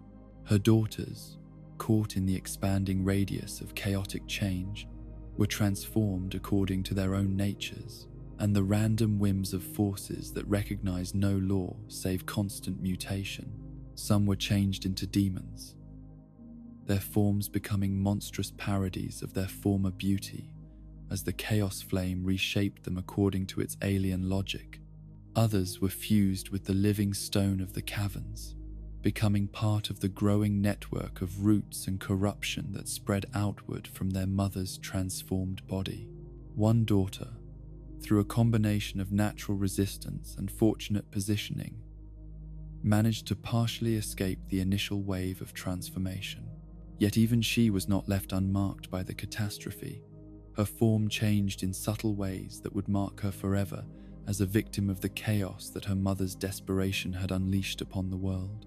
The demons that were born from the chaos flame were unlike any creatures that had existed in either the grey world or the Age of Fire.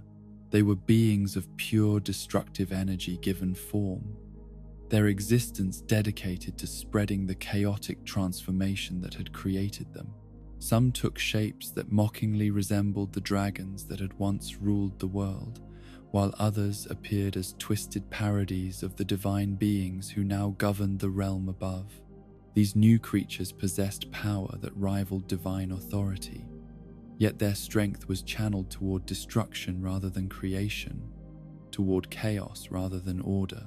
They burst forth from the depths of Izalith like a plague of living fire, their emergence marking the beginning of a crisis that would threaten everything the gods had built since their victory over the ancient dragons. The surface world first became aware of the catastrophe through reports of strange creatures emerging from caves and crevasses that had previously been thought to lead nowhere significant. These early sightings were initially dismissed as exaggerated accounts from unreliable witnesses.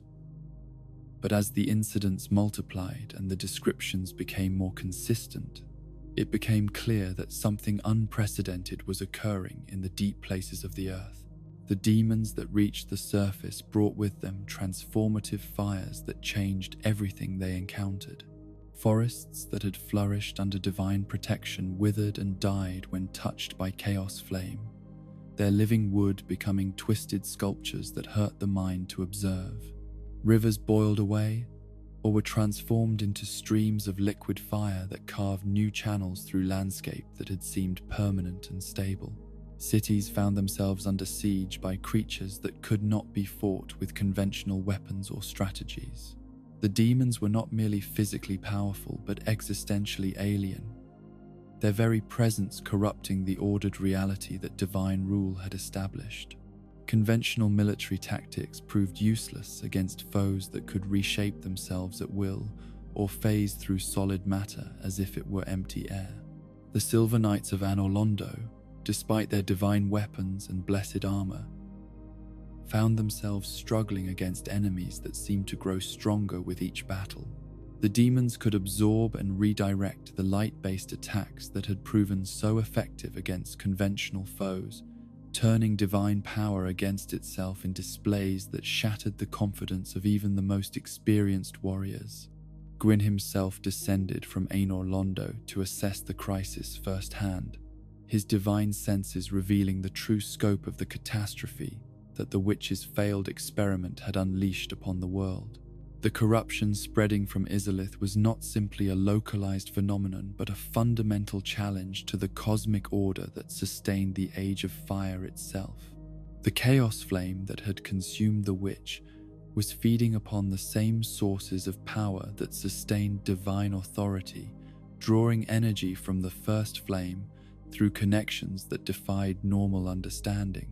Each demon that was born, each transformation that the chaos wrought upon the world, weakened the foundations of reality itself, and brought closer the day when the ordered realm of light would collapse into primordial confusion. Yet even as Gwyn recognized the existential nature of the threat they faced, he also understood that the solution could not be simple destruction of the chaotic forces. The witch who had become the bed of chaos was still his ally, still the bearer of one of the original Lord Souls whose power had made victory over the dragons possible. Destroying her completely would not only be a betrayal of their ancient bonds, but might also damage the cosmic balance in ways that could prove even more catastrophic than the current crisis. Instead, Gwyn chose a strategy of containment, using his divine authority to establish barriers that would prevent the demons from spreading beyond certain geographical boundaries, while seeking more permanent solutions to the fundamental problems the crisis had revealed. The ruins of Izalith were sealed away from the rest of the world, their chaotic influence contained behind walls of blessed stone and divine will that would hold firm for as long as the Age of Fire endured. The cost of this containment was enormous, requiring constant expenditure of divine energy to maintain the barriers and regular military campaigns to eliminate demons that managed to breach the defenses. The crisis had transformed what had been a golden age of prosperity and growth into an era of constant vigilance and defensive warfare. forcing the gods to dedicate resources to survival that might otherwise have been used for creation and expansion. More troubling still was the realization that the witch's failed attempt had not solved the fundamental problem it was meant to address. The first flame continued its slow consumption of the cosmic resources that sustained the divine order, its hunger now increased by the energy required to contain the chaotic forces that the bed of chaos represented. The Golden Age was ending, not through external conquest or natural decay, but through the unintended consequences of desperate attempts to preserve it forever. The very love that the gods felt for their created order, their determination to protect and maintain the world they had won through sacrifice and struggle, had led them to take risks that threatened to destroy everything they sought to preserve. In the deep places beneath the earth, the bed of chaos pulsed with alien life, its roots spreading through stone and soil, while its consciousness dreamed dreams that no sane mind could comprehend. The creature that had once been the Witch of Izalith was gone, replaced by something that embodied the principle of change taken to its ultimate extreme, transformation without purpose or limit. The demons continued to be born from this chaotic source, each one a unique expression of the creative forces that had been corrupted beyond recognition or control. They prowled the sealed ruins of Izalith, waiting for opportunities to escape their underground prison and spread their transformative influence throughout the world above. The age of simple certainties was over, replaced by an era where even divine power could not guarantee the stability of the order they had fought to establish. The gods had learned, at a cost beyond calculation, that there are some problems that cannot be solved through force or will alone, some disasters that cannot be prevented through even the most careful planning and preparation. The chaos flame burned on in its deep chamber, a testament to the dangers of desperation and the tragic consequences that can flow from the purest motives. The Age of Fire continued, but it was no longer the age of unlimited possibility and confident expansion that had characterized its early years. Now it was an age of limits and consequences, where every action carried the risk of unintended results, and every victory might conceal the seeds of future defeat. The cosmic balance that had sustained the Age of Fire through its golden years was beginning to show the first subtle signs of strain, like hairline cracks, appearing in the foundation of a great cathedral, whose weight had grown too heavy for its supports to bear indefinitely. In the highest tower of Anor Londo, where the divine light burned brightest and the view encompassed the entire transformed realm, Gwyn stood in contemplation of forces that even his divine wisdom found difficult to fully comprehend. The crisis in Izalith had been contained but not resolved, its chaotic energies sealed behind barriers that required constant maintenance and vigilance to preserve. Yet this immediate threat, catastrophic though it had been, was merely a symptom of deeper problems that struck at the very heart of the cosmic order he had established. The first flame that gave meaning and purpose to everything they had built was not merely flickering. It was entering a phase of its existence that would challenge every assumption upon which the divine reign had been founded. The flame's nature, Gwyn had come to understand through long communion with forces beyond mortal comprehension, was fundamentally cyclical rather than eternal. Like all living things, it possessed seasons of growth and decline, periods of strength and weakness that followed patterns too vast for ordinary minds to perceive but too inevitable for even divine power to permanently forestall. The Age of Fire represented the flame's period of greatest vitality, when its light could transform grey stone into living colour and sustain civilizations of unprecedented beauty and complexity. Yet this very vitality carried within itself the seeds of its own eventual exhaustion. The more brightly the flame burned, the more rapidly it consumed the cosmic fuel that sustained its radiance. The expansion of divine influence throughout the realm, the proliferation of miracles and magic, the very success of the ordered civilization they had created, all of it hastened the day when the flame's light would begin to fade, and the age of fire would give way to something darker and more uncertain. The signs of this approaching transition were subtle at first, visible only to divine senses that could perceive fluctuations in the fundamental forces of reality. The miracles that had once been effortless to perform now required fractionally more concentration and will. The divine light that emanated from Anor Londo seemed marginally less brilliant than it had been in the immediate aftermath of victory over the dragons. The very air throughout the realm carried undertones of change that spoke of transformations to come. These alterations were gradual enough that mortal subjects might dismiss them as natural variations or seasonal fluctuations. But Gwyn's divine awareness recognized them for what they truly were, harbingers of a cosmic winter that would eventually strip away all the warmth and light that the Age of Fire had brought to the world. The realization filled him with a determination that transcended mere political ambition or personal pride, for he understood that the stakes involved nothing less than the preservation of meaning itself in a universe that seemed destined to return to grey emptiness. The options available to him were limited, and each carried consequences that would reverberate through ages yet to come. He could accept the natural cycle and prepare for the Age of Fire's graceful conclusion, guiding his realm through a transition that would preserve what could be saved, while allowing the rest to fade according to cosmic law. Yet such acceptance felt like betrayal of everyone who had flourished under divine protection, an abandonment of mortals who trusted in the permanence of the order that had lifted them from grey despair. Alternatively, he could seek ways to artificially extend the flame's life, feeding it with energies drawn from other sources to postpone the day of reckoning. The Witch of Izalith's catastrophic attempt had shown the dangers inherent in such approaches. Yet her failure did not necessarily prove that all efforts to preserve the flame were doomed. Perhaps with greater wisdom and more careful preparation, solutions could be found that would strengthen rather than corrupt the cosmic fire.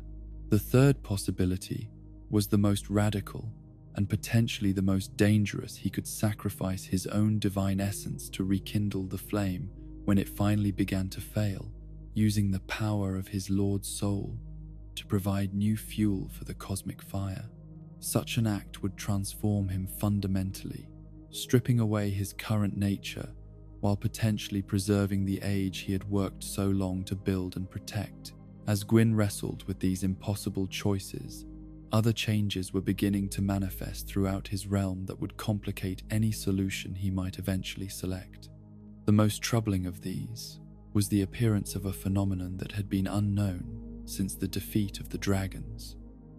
Human beings were beginning to bear a mark that set them apart from their fellows, in ways that carried profound implications for the stability of divine rule. The Dark Sign, as this mysterious brand came to be known, appeared without warning on individuals who showed no common characteristics of birth, behavior, or belief. It manifested as a ring of dark energy that burned within the bearer's flesh like a wound that could never heal, marking them as fundamentally different from ordinary humans, while granting them abilities that seemed to violate the natural laws that governed mortality. Those who bore the Dark Sign found themselves afflicted with a condition that scholars and clerics would come to call the Undead Curse. Death, which had always been the final boundary of mortal existence, became for them merely a temporary inconvenience rather than an ultimate ending. When slain by sword or sorcery, by disease or accident, they would invariably return to life, with their memories intact, but their humanity somehow diminished by the experience. This resurrection was not the clean restoration that divine miracles could occasionally provide to the recently deceased, but rather a fundamental alteration in the nature of existence itself. Each death and return left the undead slightly less than they had been before, their emotions growing more muted, their memories becoming hazier, their connections to the living world gradually attenuating, until they reached a state that came to be known as hollowing. The hollowed were no longer truly human in any meaningful sense, though their bodies continued to move and their minds retained fragments of their former personalities. They had become something closer to automatons, driven by instincts and compulsions that they could no longer fully understand or control. In the worst cases, they became violent and unpredictable, attacking the living with a mindless fury that seemed to spring from some deep reservoir of existential rage. The appearance of the dark sign among human populations created social upheavals that threatened the stability of the carefully ordered civilization that divine rule had established. Communities that had lived in harmony for generations found themselves torn apart by fear and suspicion as neighbors began to eye each other for signs of the cursed mark. The discovery that someone had become undead often led to their immediate exile or execution, as if the condition might be contagious or its presence might somehow attract divine retribution. These social responses were not entirely irrational, for the undead posed genuine challenges to the moral and legal frameworks that governed civilized society. How could justice be administered to beings who could not be permanently executed for their crimes? What meaning did property rights have for creatures who might outlive their descendants by centuries or millennia?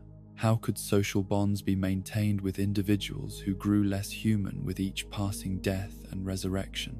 More troubling still was the growing realization among divine scholars and mortal theologians that the undead curse was somehow connected to the weakening of the first flame itself.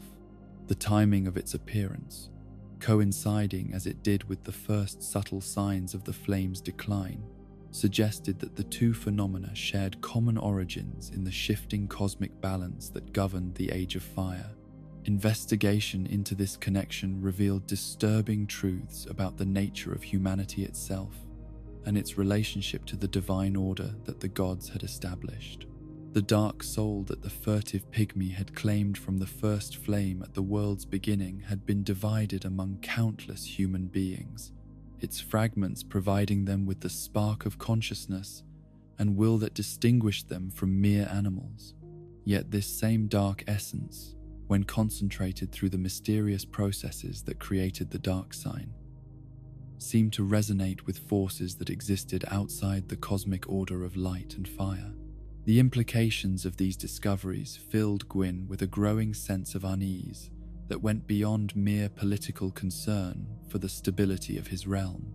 The humans he had sought to protect and guide were not simply subjects to be ruled, but carriers of power that was fundamentally opposed to the cosmic forces he embodied. Their dark soul essence represented not merely a different approach to existence, but a potential alternative to the entire framework of divine authority that the Age of Fire had established. In the face of these mounting challenges, Gwyn made decisions that would echo through all subsequent ages, with consequences that none could fully foresee.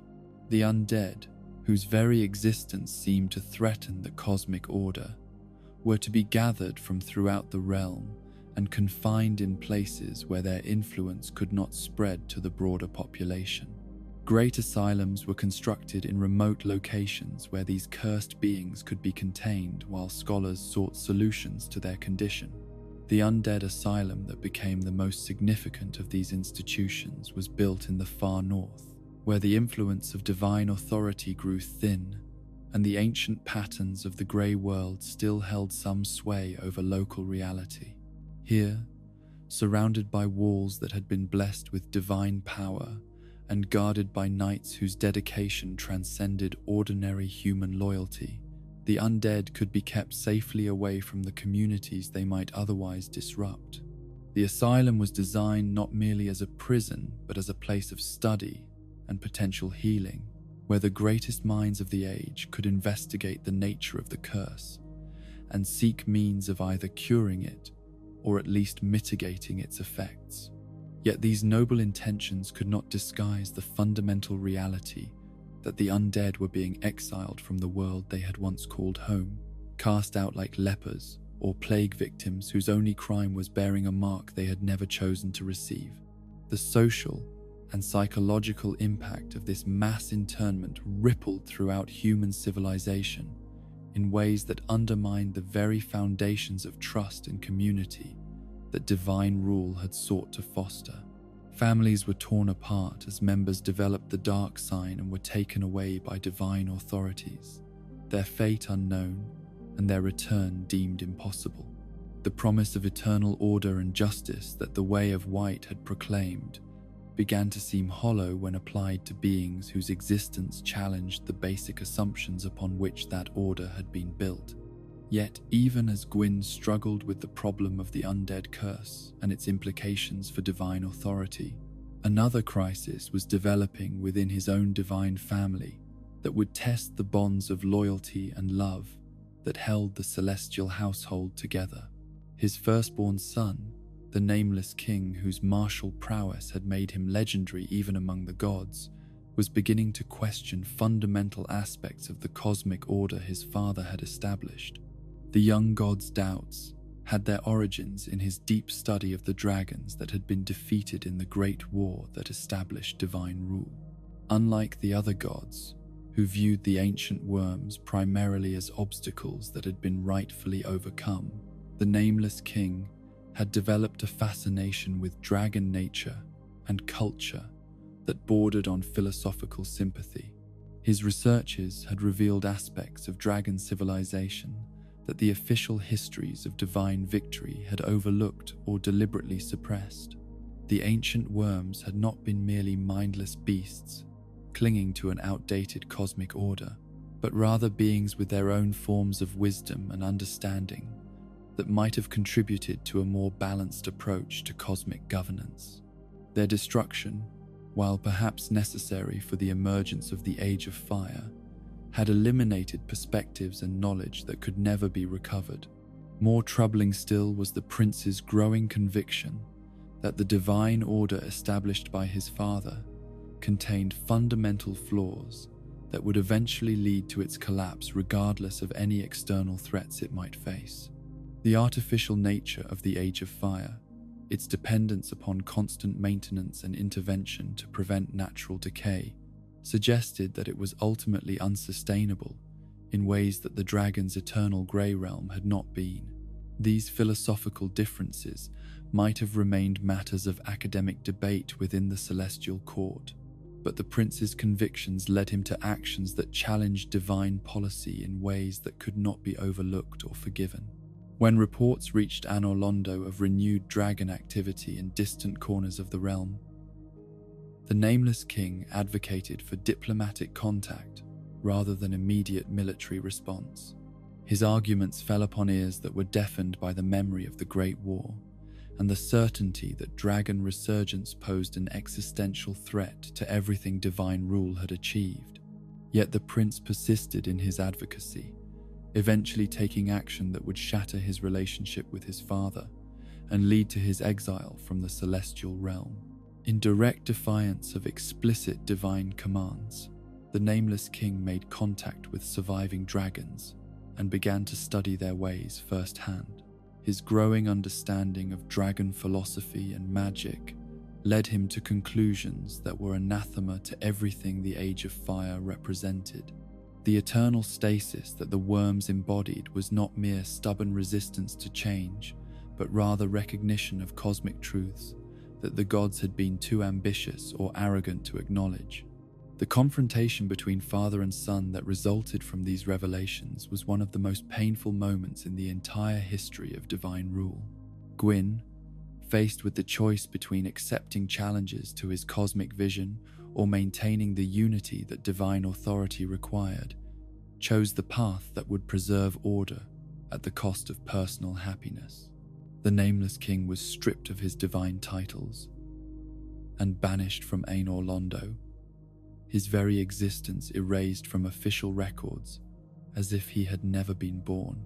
The pain this decision caused Gwyn was evident in the thoroughness with which all traces of his firstborn were eliminated, not merely exiled, but rendered invisible to history itself, transformed from beloved son into non-existent phantom.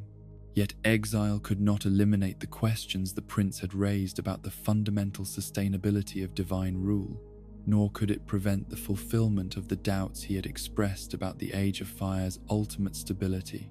The cosmic forces that were drawing the first flame toward its inevitable decline continued their work, regardless of political upheavals within the celestial court. The signs of approaching transformation grew more pronounced with each passing season, their effects beginning to extend beyond the rarefied atmosphere of divine politics into the daily lives of mortal subjects throughout the realm. Harvests began to show subtle variations from their previous abundance, with crops producing yields that were still substantial but noticeably reduced from the miraculous plenty that had characterized the golden years. Weather patterns that had been stable since the defeat of the dragons began to exhibit variations that suggested changes in the cosmic forces that governed natural cycles. Winters grew slightly longer and colder, while summers became fractionally less warm and bright. These shifts were gradual enough that individual mortals might dismiss them as natural fluctuations, but when viewed across decades, they revealed a clear trend toward conditions that more closely resembled the grey world that had existed before divine intervention. The magical energies that suffused the realm also showed signs of decline that were more obvious to those trained in the arcane arts. Spells that had once been routine required greater effort to cast successfully, while magical items that had functioned reliably for centuries began to show intermittent failures.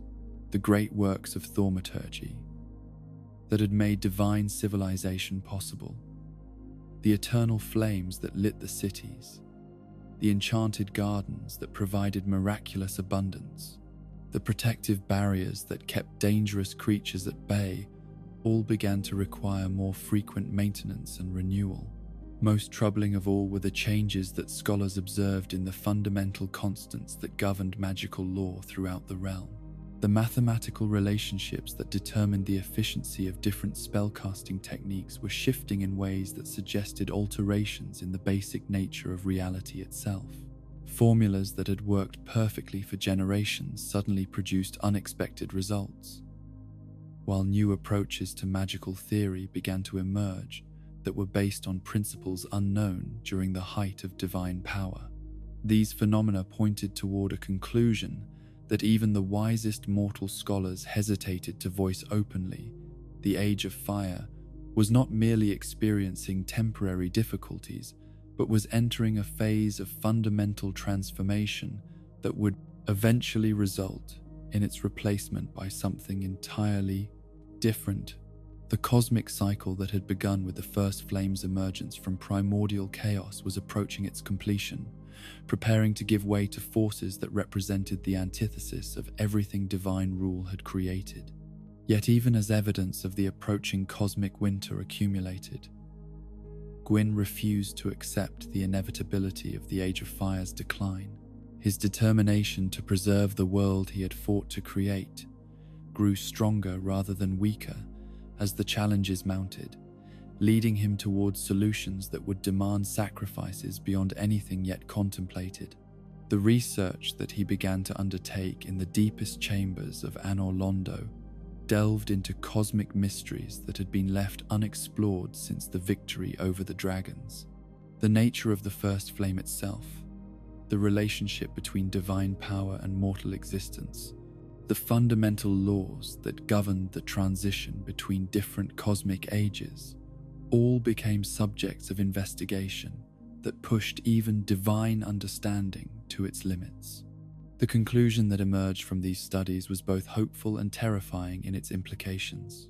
The first flame could indeed be rekindled, and the Age of Fire preserved, but only through the sacrifice of divine essence on a scale that would transform the cosmic order as fundamentally as the original defeat of the dragons had done. The process would require a god to surrender his individual existence, merging his divine soul with the failing flame to provide it with new fuel for burning. The being who undertook such a sacrifice would be transformed beyond recognition, becoming less a distinct consciousness than a component in the cosmic machinery that sustained reality itself. Yet this sacrifice would not merely preserve the existing order, but would establish a new pattern that could be repeated whenever the flame's strength began to fail. Future heroes could follow the same path, linking their souls to the cosmic fire and ensuring that the Age of Fire could continue indefinitely regardless of natural cycles or external threats. The prospect of such eternal continuation filled Gwyn with a hope that transcended the personal cost the solution would demand. The civilization he had nurtured, the mortals he had protected, the very principle of order and meaning that divine rule represented all could be preserved through willingness to pay whatever price cosmic law demanded. As he prepared for the ultimate sacrifice that would transform him from individual god to cosmic force, Gwyn looked out from Anolondo's highest tower upon the realm that had been both his greatest achievement and his heaviest burden. The light that illuminated the landscape below was dimmer than it had been in the golden years, but it was still beautiful enough to justify any sacrifice that might preserve it.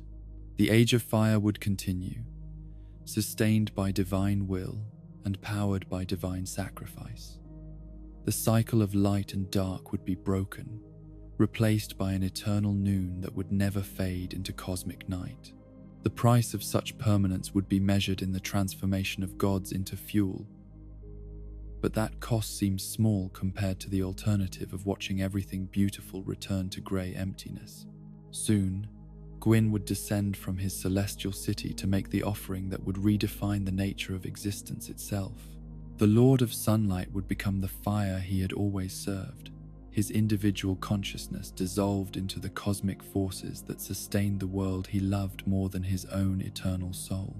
In the deepest heart of Anor Londo, where the divine light burned brightest and the weight of cosmic responsibility pressed most heavily upon immortal shoulders, Gwyn stood before the great altar that had served as the focal point for his meditations throughout the long centuries of his reign. The chamber around him bore witness to the countless hours he had spent in communion with forces that transcended individual understanding, its walls inscribed with symbols that recorded his growing comprehension of the cosmic laws that governed existence itself. The decision that had crystallized in his divine consciousness was both inevitable and terrible, the only solution to a crisis that threatened to unravel everything he had fought to create and protect.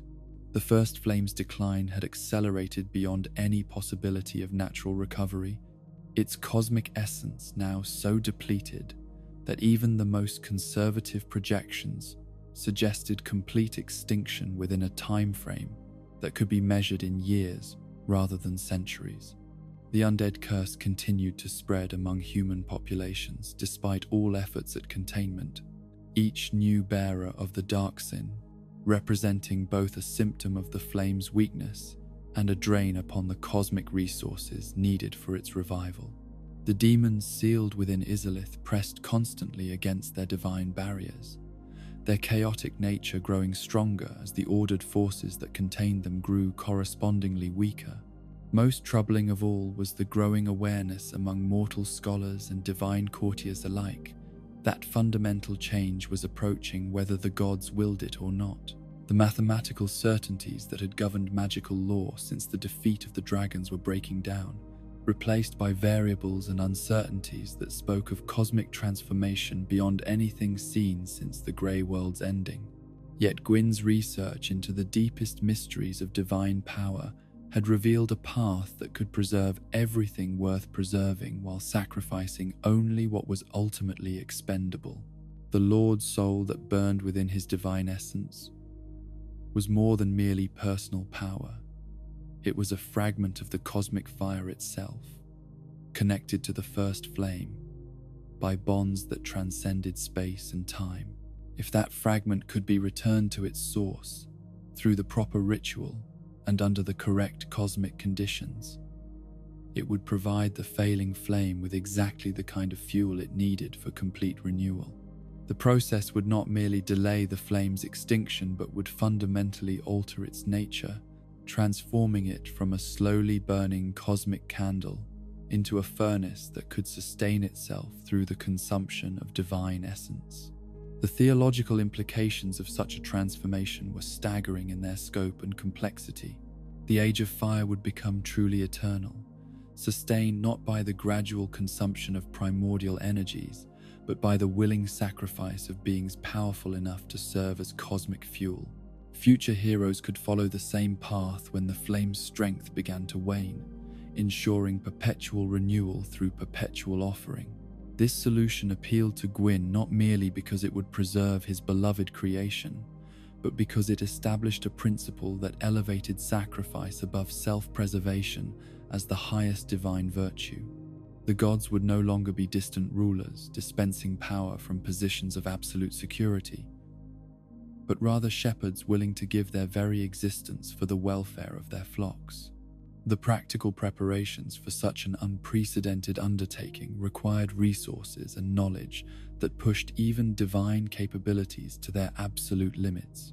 The ritual that would merge his Lord's soul with the failing first flame had never been attempted by any being, divine or mortal, in the entire history of existence. The magical frameworks needed to ensure success had to be developed from theoretical principles that existed only in the most esoteric philosophical texts.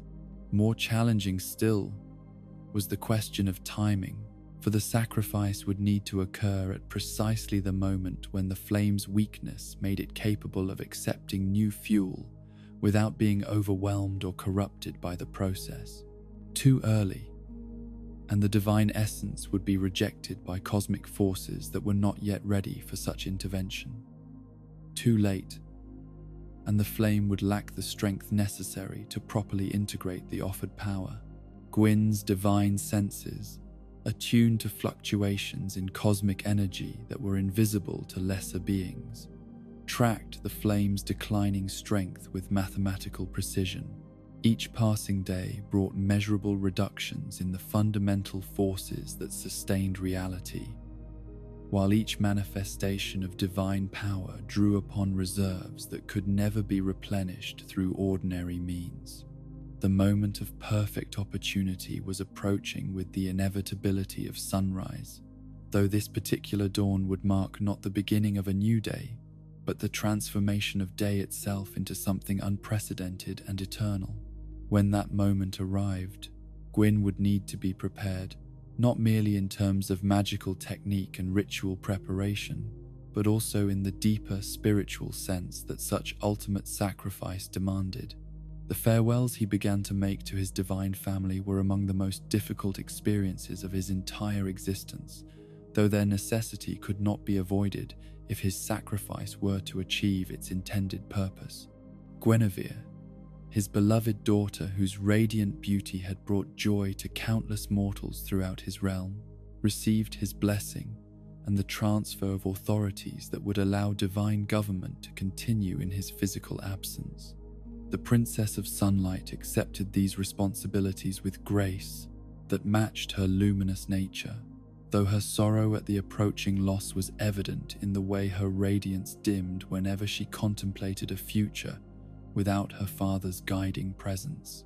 Her role in the coming age would be crucial, for mortals would need visible symbols of divine continuity to maintain their faith during the transition period that would follow the linking of the fire. Gwendolyn, his youngest child whose mastery of illusion and hidden knowledge made him uniquely suited for certain aspects of divine rule, received different authorities and more complex instructions.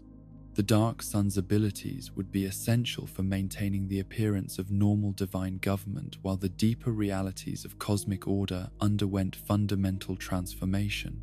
The young god's pale features revealed nothing of his inner response to his father's plans, but his acceptance of the responsibilities being placed upon him was absolute and unquestioning. whatever personal feelings he might harbor about the approaching sacrifice, were subordinated to the greater necessity of preserving the Age of Fire and everything it represented. The Silver Knights, who had served as Gwyn's most trusted warriors throughout his reign, were gathered in the Great Hall of Anor Londo to receive final orders and explanations that would guide their actions in the age to come. These elite soldiers, whose loyalty transcended death itself, listened with perfect discipline as their lord explained the cosmic necessity that would soon transform him from their commander into something far more fundamental to existence. Some among them requested permission to accompany their lord on his final journey, understanding instinctively that the path he was about to walk should not be traveled alone. Gwyn accepted these volunteers with gratitude that transcended mere military appreciation, recognizing in their willingness to share his fate the same devotion to principle over personal safety that motivated his own sacrifice. The knights who would accompany him on the descent to the kiln of the first flame were among the finest warriors ever to serve the cause of light and order. Their armor had been blessed with the most powerful protective enchantments that divine magic could provide, while their weapons had been forged from metals that had never known corruption or defeat. Yet even these preparations could not disguise the fundamental reality that they were marching toward transformation rather than victory in any conventional sense. The battles they might face during the descent would be unlike any they had previously experienced, for they would be fighting not merely against external enemies, but against the cosmic forces that resisted change to the fundamental order of existence. The journey from Anor Londo to the deep places where the first flame had burned since the world's beginning took Gwyn and his chosen companions through landscapes that bore witness to the entire history of the Age of Fire.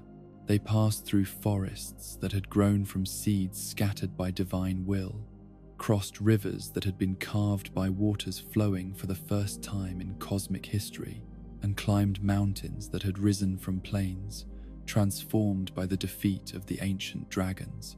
Each landmark they encountered carried memories of the golden age that was ending and the sacrifices that had made it possible.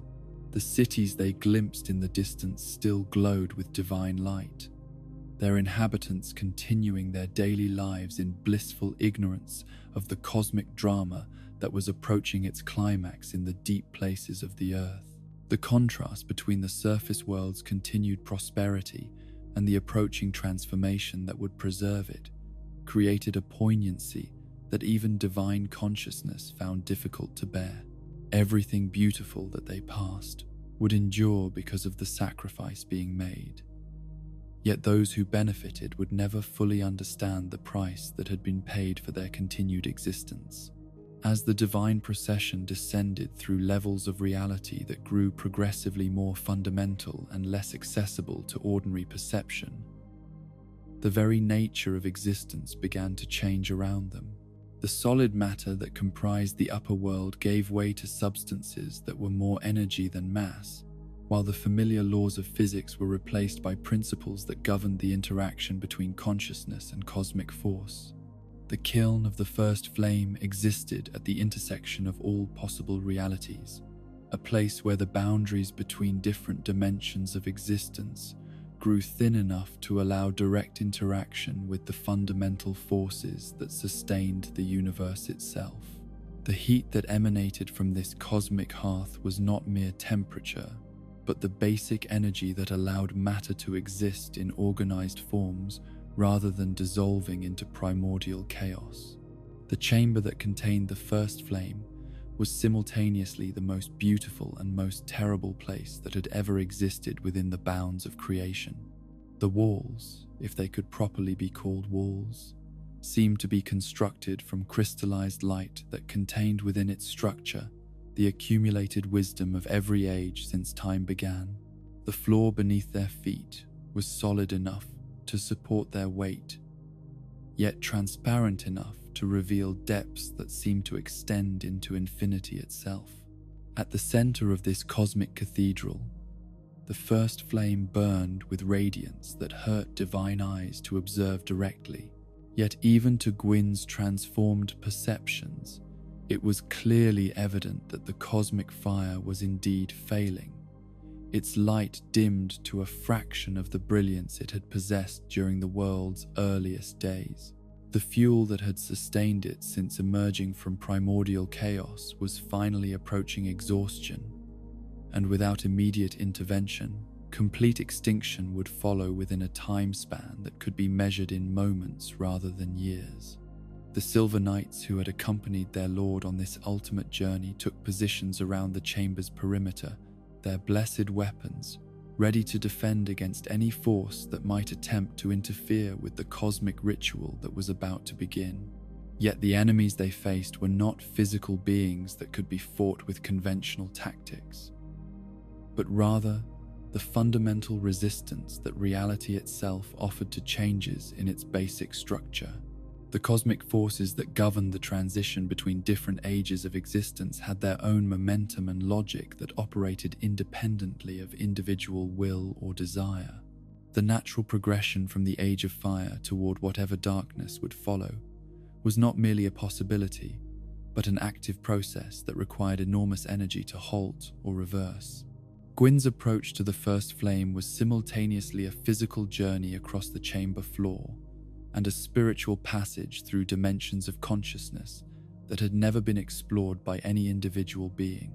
Each step brought him closer, not merely to the cosmic fire, but to the moment of ultimate transformation that would dissolve his personal existence into something far greater and far more impersonal. The Lord's soul that had defined his divine nature since the earliest days of his existence began to resonate with the failing flame even before physical contact occurred. The connection between fragment and source transcended ordinary spatial relationships, creating harmonics that seemed to sing with the accumulated music of every beautiful thing that the Age of Fire had brought into existence. Yet even as this cosmic symphony reached crescendos that threatened to overwhelm consciousness itself, Gwyn remained focused upon the practical necessities of the ritual he was performing. The merger of divine essence with cosmic flame required not merely willingness to sacrifice, but also technical precision in the application of forces that could destroy reality itself if improperly directed. The incantations he began to speak had never before been uttered by any living being, their syllables drawn from his deepest understanding of the mathematical relationships that governed the interaction between individual consciousness and cosmic force. Each word carried weight that seemed to alter the fundamental constants of physics, causing the chamber around them to shimmer with barely contained energies that threatened to break free of any possible control. The moment of actual contact between divine soul and cosmic flame transcended any possibility of description in terms that finite minds could comprehend. Gwyn's individual consciousness was not destroyed, but rather expanded beyond any meaningful boundaries, his awareness simultaneously encompassing the totality of existence and focusing upon details so minute that they existed below the level of atomic structure. The pain of transformation was matched only by its ecstasy, as every aspect of his divine nature was simultaneously preserved and dissolved into the greater pattern of cosmic order that the first flame represented. His memories remained intact, yet became part of a vast library of experience that included every moment of consciousness that had ever existed within the bounds of reality. His love for the world he had created and protected was not lost, but rather multiplied into a force that could sustain entire universes, while his determination to preserve order and meaning became a fundamental law that would govern the operation of cosmic forces throughout all subsequent ages. The transformation that resulted from this ultimate sacrifice was visible throughout the entire realm as the renewed first flame sent waves of revitalizing energy across every corner of existence. The dimming that had threatened to plunge the world into premature darkness was not merely halted but reversed, as the cosmic fire blazed forth with strength that exceeded even its original brilliance. Cities throughout the realm suddenly found their eternal flames burning brighter than they had in centuries, while the magical energies that powered divine civilization surged with renewed vitality that made previously difficult enchantments effortless to maintain. The very air seemed to shimmer with possibilities that had been absent since the Golden Age's earliest years. Yet the most significant change was not in the realm's external appearance, but in the fundamental nature of the cosmic order itself. The Age of Fire was no longer a temporary phenomenon that would inevitably fade through natural processes, but rather a permanent condition that could be sustained indefinitely through the repetition of ultimate sacrifice. The pattern that Gwyn had established through his transformation into the Lord of Cinder would serve as a template that future heroes could follow when the flame's strength once again began to wane. The cycle of linking that he had initiated would continue through all subsequent ages, ensuring that darkness could never again claim dominion over a world that had tasted the beauty of divine light. The Silver Knights who witnessed this cosmic transformation understood immediately that they were no longer serving a lord in any conventional sense, but rather had become guardians of a principle that transcended individual personality or political authority. The being that had once been Gwyn still existed within the renewed flame, but existed as cosmic force rather than discrete consciousness. Their vigil in the kiln of the first flame would continue until the end of time itself, protecting the sacred fire from any force that might threaten its stability, while awaiting the arrival of future heroes who would be called upon to renew the linking when cosmic necessity demanded fresh sacrifice. The realm above continued to flourish under the renewed strength of divine power, its inhabitants blessed with prosperity and security that seemed likely to endure forever. Yet the price of this eternal golden age was written in the transformed nature of divinity itself, which had evolved from personal rule toward cosmic principle that operated according to laws more fundamental than individual will or desire. The Age of Fire had been preserved, but it had also been forever changed by the sacrifice that made its continuation possible. The gods who remained were no longer rulers in their own right, but rather custodians of an order that drew its ultimate authority from the willing self-destruction of those who loved it more than their own existence. In the deep places where the renewed flame burned with intensity that could sustain worlds, the essence that had once been Gwyn, the Lord of Sunlight, continued its eternal vigil over forces that could create or destroy reality itself. The individual consciousness that had once gazed out from Anor Londo's highest tower was gone, replaced by something far grander and far more terrible, a cosmic furnace that would burn forever, fueled by the willing sacrifice of heroes yet to come. The cycle was established, the pattern was set, and the Age of Fire would continue until the end of time itself, sustained by the ultimate love that preferred universal continuation over personal survival. In the beginning there had been grey stagnation, and in the end there would be eternal light, purchased with sacrifices that transformed gods into the very forces they had once merely served. The centuries that followed Gwyn's ultimate sacrifice brought to Lordran a golden twilight unlike any age the realm had ever known, where the renewed strength of the first flame cast long shadows that seemed to hold both promise and melancholy in equal measure. The transformation that had preserved the Age of Fire had also fundamentally altered its character, creating a world where divine power operated according to principles that even the wisest scholars struggled to fully comprehend. In the depths of the kiln, where cosmic forces burned with intensity that could sustain entire universes, the essence that had once been the Lord of Sunlight maintained its eternal vigil over flames that would never die as long as heroes could be found to feed them with willing sacrifice. Yet this preservation came at costs that rippled outward through every aspect of existence. creating changes both subtle and profound in the realm that divine love had purchased with divine annihilation. The most immediate consequence of Gwyn's linking was the establishment of a cosmic pattern that would repeat itself whenever the flame's strength began to wane. The ritual he had performed became encoded in the fundamental laws of reality, creating a template that future heroes could follow when called upon to renew the sacred fire through their own transformation into fuel for eternal burning. This cyclical nature of sacrifice and renewal gave the preserved age of fire a quality of expectant waiting that colored every aspect of civilized existence. The prosperity and beauty that divine power made possible continued to flourish, yet always with the underlying awareness that such blessings depended upon the willingness of extraordinary individuals to surrender their existence when cosmic necessity demanded fresh offerings to the flame. The prophetic traditions that emerged from this understanding spoke of chosen undead, individuals marked by the dark sign, whose cursed nature would paradoxically qualify them to serve as saviors when the linking required renewal.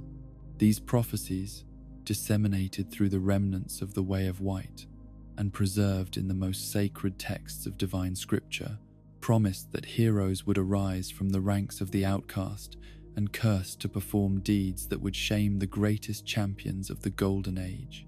Yet, as centuries passed, and Gwyn's sacrifice slowly consumed itself in maintaining the cosmic order, the realm began to show signs of the strange decay that characterized an age preserved beyond its natural lifespan.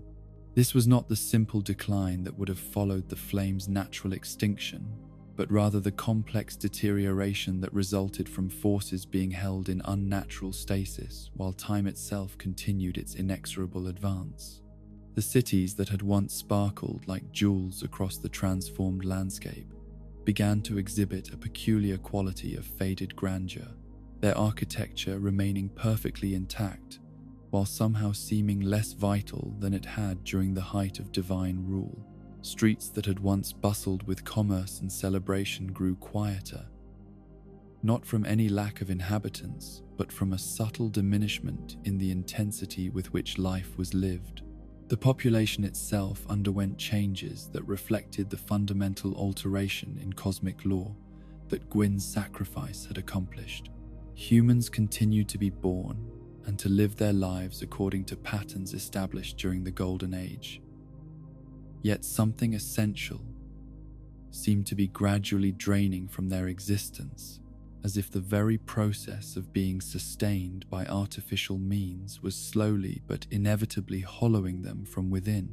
The undead curse, rather than being eliminated by the flame's renewal, spread with increasing frequency among populations that had previously been largely immune to its effects. Yet the nature of the curse itself evolved in response to the changed cosmic conditions, becoming less a simple mark of divine disfavor and more a complex transformation that prepared certain individuals for roles they could never have anticipated. Those who bore the dark sign in this preserved age found themselves possessed of abilities and insights that went beyond the simple immortality that had characterized earlier manifestations of the curse. Their deaths and resurrections became opportunities for learning and growth that were denied to ordinary mortals, each cycle of destruction and renewal stripping away illusions and attachments that prevented clear perception of reality's true nature. The most perceptive among the undead began to understand that their condition was not punishment, but preparation, not curse, but calling to serve purposes that transcended individual desires or fears. They were being shaped by forces they could barely comprehend into instruments capable of performing the ultimate sacrifice when the cosmic cycle demanded fresh fuel for the eternal flame. In Anor Londo, the city of the gods continued to function according to patterns established during the height of divine authority, yet its character had been fundamentally altered by the absence of the Lord of Sunlight whose vision had given it meaning and purpose. The remaining divine beings maintained their courts and ceremonies with perfect precision, yet these activities possessed a quality of performance rather than authentic governance.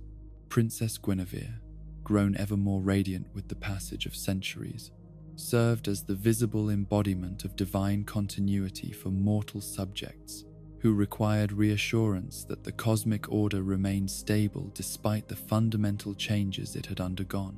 Her public appearances and royal pronouncements maintained the illusion that divine rule continued unchanged, while her private moments revealed the profound loneliness of beings who had been left behind by transformation they could neither fully understand nor hope to emulate. Gwyndolin, master of illusion and keeper of hidden knowledge, assumed responsibilities that went far beyond his original role as the Dark Sunday. His mastery of deception and misdirection became essential for maintaining public confidence in divine stability, while managing the complex realities that actually governed the preserved age. The Pale God's abilities allowed him to create convincing simulacra of departed divinity, projections that could interact with mortal subjects in ways that preserved their faith, while concealing the fundamental changes that had overtaken cosmic authority. Through his art, the dead could seem to live, the transformed could appear unchanged, and the terrible loneliness of abandoned divinity could be hidden behind masks of eternal confidence. Yet, perhaps the most significant figure to emerge during this twilight age was someone whose existence embodied both the promise and the tragedy of the cosmic pattern that Gwyn's sacrifice had established. Solaire of Astora, a warrior whose devotion to the ideals of sunlight and divine order transcended rational understanding, became the living symbol of what the preserved Age of Fire could inspire in those pure enough of heart to serve its deepest purposes. This remarkable individual, neither fully divine nor entirely mortal, pursued a quest for his own personal sun, with dedication that bordered on the obsessive. His journey through the decaying remnants of divine civilization became a pilgrimage that touched upon every significant location where the Age of Fire had left its mark, from the heights of Anor Londo to the depths of demon-haunted ruins. Solaire's unwavering optimism and genuine desire to aid others in their struggles provided hope and assistance to countless individuals who might otherwise have succumbed to the despair that increasingly characterized existence in the preserved age. His willingness to cooperate with fellow travelers, regardless of their origins or apparent qualifications, embodied the spirit of mutual aid that had originally made divine civilization possible. Yet his quest also revealed the fundamental tragedy that underlay the cosmic order's preservation, for his search for personal illumination could only be satisfied through the discovery of truths that would destroy the very idealism that motivated his journey. The sun he sought was not a reward to be claimed, but a burden to be accepted, not a prize to be won, but a sacrifice to be offered. The realm through which such heroes moved bore witness to the strange consequences of an age that had been artificially extended beyond its natural conclusion. Ancient forests grew with trees whose wood was harder than steel, yet whose leaves fell in patterns that defied natural seasons. Rivers flowed with water that was perfectly pure, yet somehow lacking in the vitality that characterized streams fed by natural springs. The monsters that inhabited this preserved world exhibited characteristics that reflected the fundamental tension between stasis and decay that defined their environment. Some had grown more powerful than their predecessors, fed by energies that accumulated in places where natural cycles had been disrupted. Others had become pale shadows of their former selves, drained by the same forces that sustained the cosmic order at the expense of individual vitality. The ruins that dotted the landscape told stories of civilizations that had flourished briefly before succumbing to the peculiar entropy that characterized the preserved age. These were not the clean destructions that war or natural disaster might have caused, but rather the slow dissolution that resulted from being sustained by artificial means for longer than natural law intended. In the undead asylum, where the cursed were gathered to await whatever fate the cosmic order had planned for them, conditions had evolved beyond their original purpose of simple containment. The facility had become something approaching a monastery, where individuals marked by the dark sign could pursue contemplation and self-improvement while preparing for roles they sensed but could not clearly define. The asylum's inhabitants developed their own culture and traditions, creating communities bound together by shared understanding of their unique position in the cosmic order. They were neither fully alive nor truly dead, neither entirely human nor completely divine, existing in a liminal state that allowed them to perceive truths hidden from those whose existence remained anchored in conventional categories. Among these cursed individuals, legends began to spread of one who would be chosen above all others to fulfill the prophecy that promised renewal of the sacred flame. This mythical figure would possess not merely the courage and skill necessary for the physical journey to the kiln, but also the spiritual strength required to embrace transformation that would preserve the world at the cost of personal annihilation. The signs by which this chosen undead would be recognized were subtle and often contradictory, for the selection process operated according to divine logic that transcended mortal understanding. Some claimed that the hero would be marked by extraordinary prowess in combat, while others insisted that spiritual purity would be the determining factor. Still, others believed that the choice would fall upon someone who embodied the perfect balance between light and shadow that the preserved age required. Yet as the centuries continued their slow passage and the flame's strength gradually diminished despite Gwyn's sacrifice, it became increasingly clear that the time for such prophecies to be fulfilled was approaching. The signs and portents that had been theoretical possibilities for so long began to manifest in ways that even the most skeptical observers could not dismiss. The divine beasts that had been sealed within Anor Londo began to show signs of renewed activity, their ancient eyes opening for the first time since the linking to gaze upon a world that had changed beyond their recognition. These great creatures, whose loyalty to the gods had outlasted the gods themselves, sensed the approaching moment when their services would again be required. In the deep places beneath Lordran, where the roots of the great trees touched the fundamental structures of reality, tremors began to run through stone that had been stable since the world's creation. These were not natural earthquakes, but rather symptoms of cosmic stress, indicators that the preserved age was approaching the limits of what artificial maintenance could achieve. The flame itself, despite being fed by the constant consumption of Gwyn's divine essence, began to show fluctuations that suggested the approaching exhaustion of even that ultimate sacrifice. The light that had burned with steady intensity for centuries developed variations and pulsations that spoke of a cosmic engine running low on fuel despite every effort to maintain its operation. It was in this atmosphere of mounting tension and expectation that the final signs appeared which would herald the emergence of the prophesied hero. The great bells that had been silent since the linking began to ring once more, their tolling carried by winds that seemed to blow from dimensions outside normal space and time. The ringing of these bells was not a call to celebration, but rather a summons to duty that would be heard most clearly by those who had been prepared through suffering and loss to answer it. The sound carried across the entire realm, reaching the ears of everyone who lived within its boundaries, yet conveying different meanings to different listeners, according to their capacity for understanding. To ordinary mortals going about their daily lives, the bells might have seemed like nothing more than atmospheric disturbance, perhaps caused by shifts in air pressure or underground geological activity. To those more sensitive to supernatural influences, they suggested changes in cosmic balance that would affect the fundamental conditions of existence. But to the undead, trapped between life and death in prisons that had become monasteries. The tolling spoke with unmistakable clarity of opportunity and obligation combined.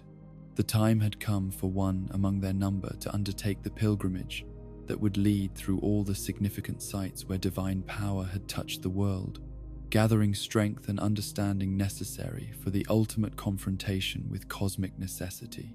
The individual who would answer this call might come from any background or possess any combination of skills and characteristics, for the selection process operated according to principles that transcended conventional qualifications. What mattered was not worldly achievement or social status, but rather the capacity to embrace transformation that would preserve everything beautiful at the cost of everything personal. The journey that awaited this chosen hero would take them through landscapes that told the complete history of the Age of Fire, from its glorious beginning through its preserved twilight to its approaching moment of renewal. They would encounter allies and enemies, teachers and obstacles, revelations and mysteries that would prepare them for choices that no individual should ever have to make.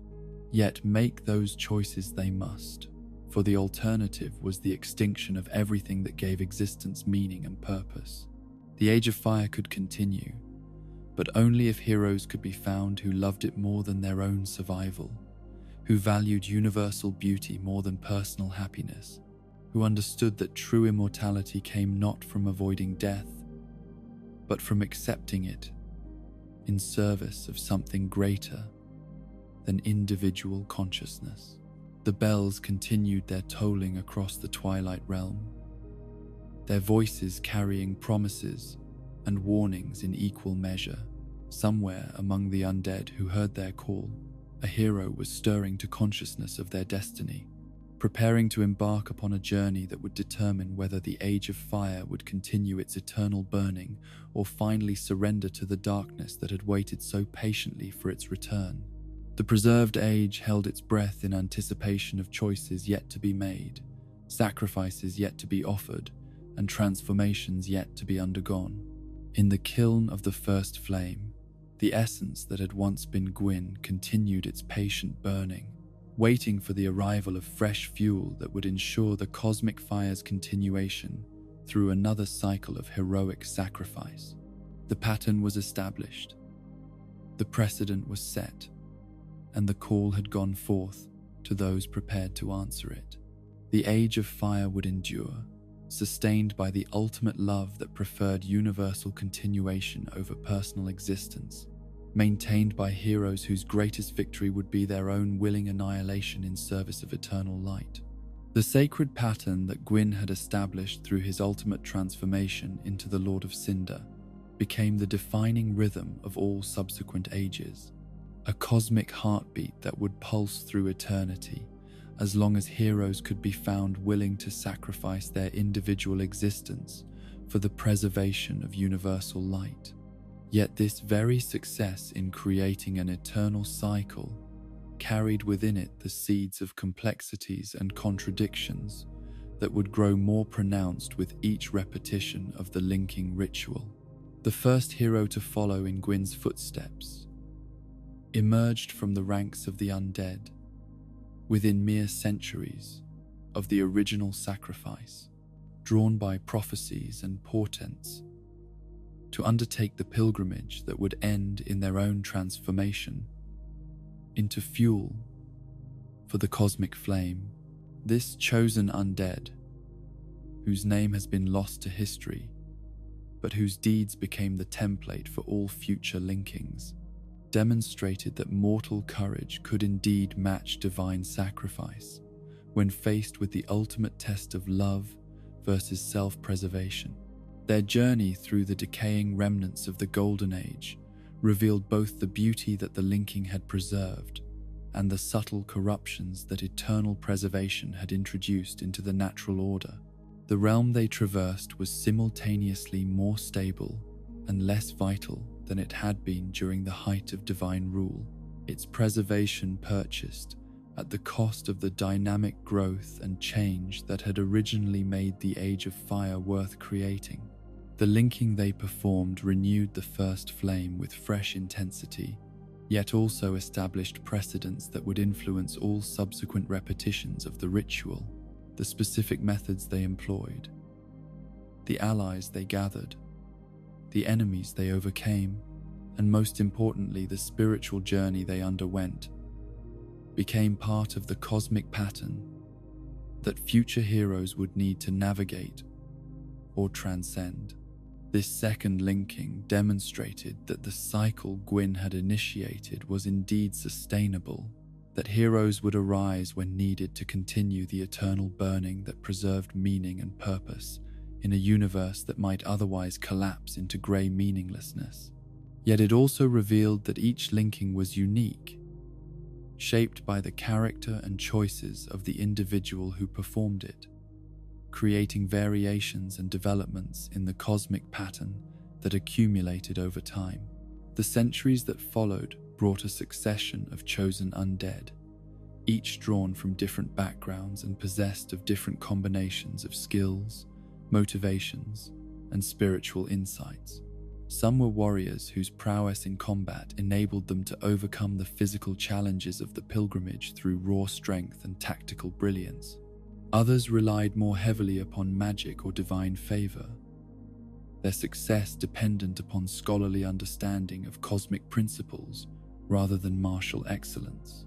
A few achieved their ultimate goal through approaches that transcended conventional categories entirely, their journeys becoming spiritual odysseys that transformed not only themselves but also the very nature of the linking ritual.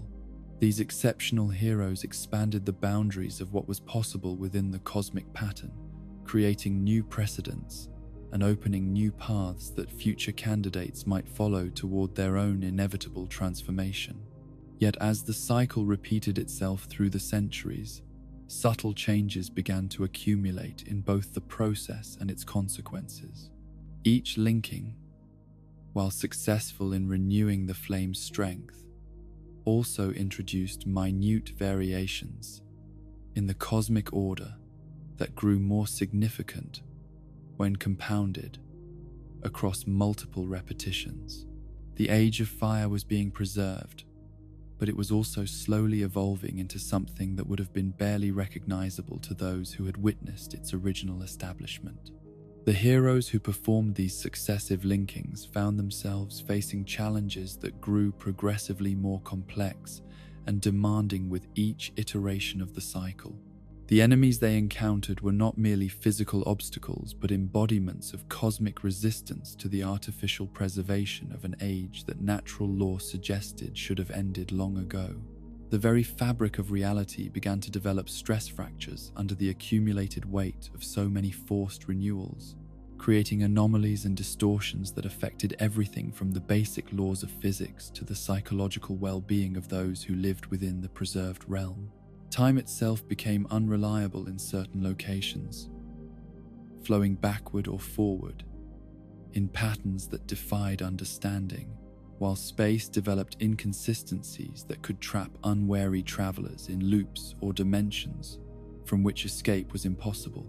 Most troubling of all was the gradual realization that the dark soul fragments carried by humanity were growing stronger rather than weaker as the linking cycle continued.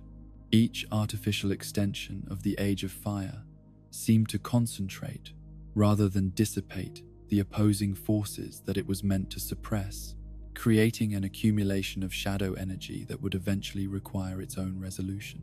The human populations living within the preserved realm began to exhibit characteristics that reflected this growing concentration of dark power.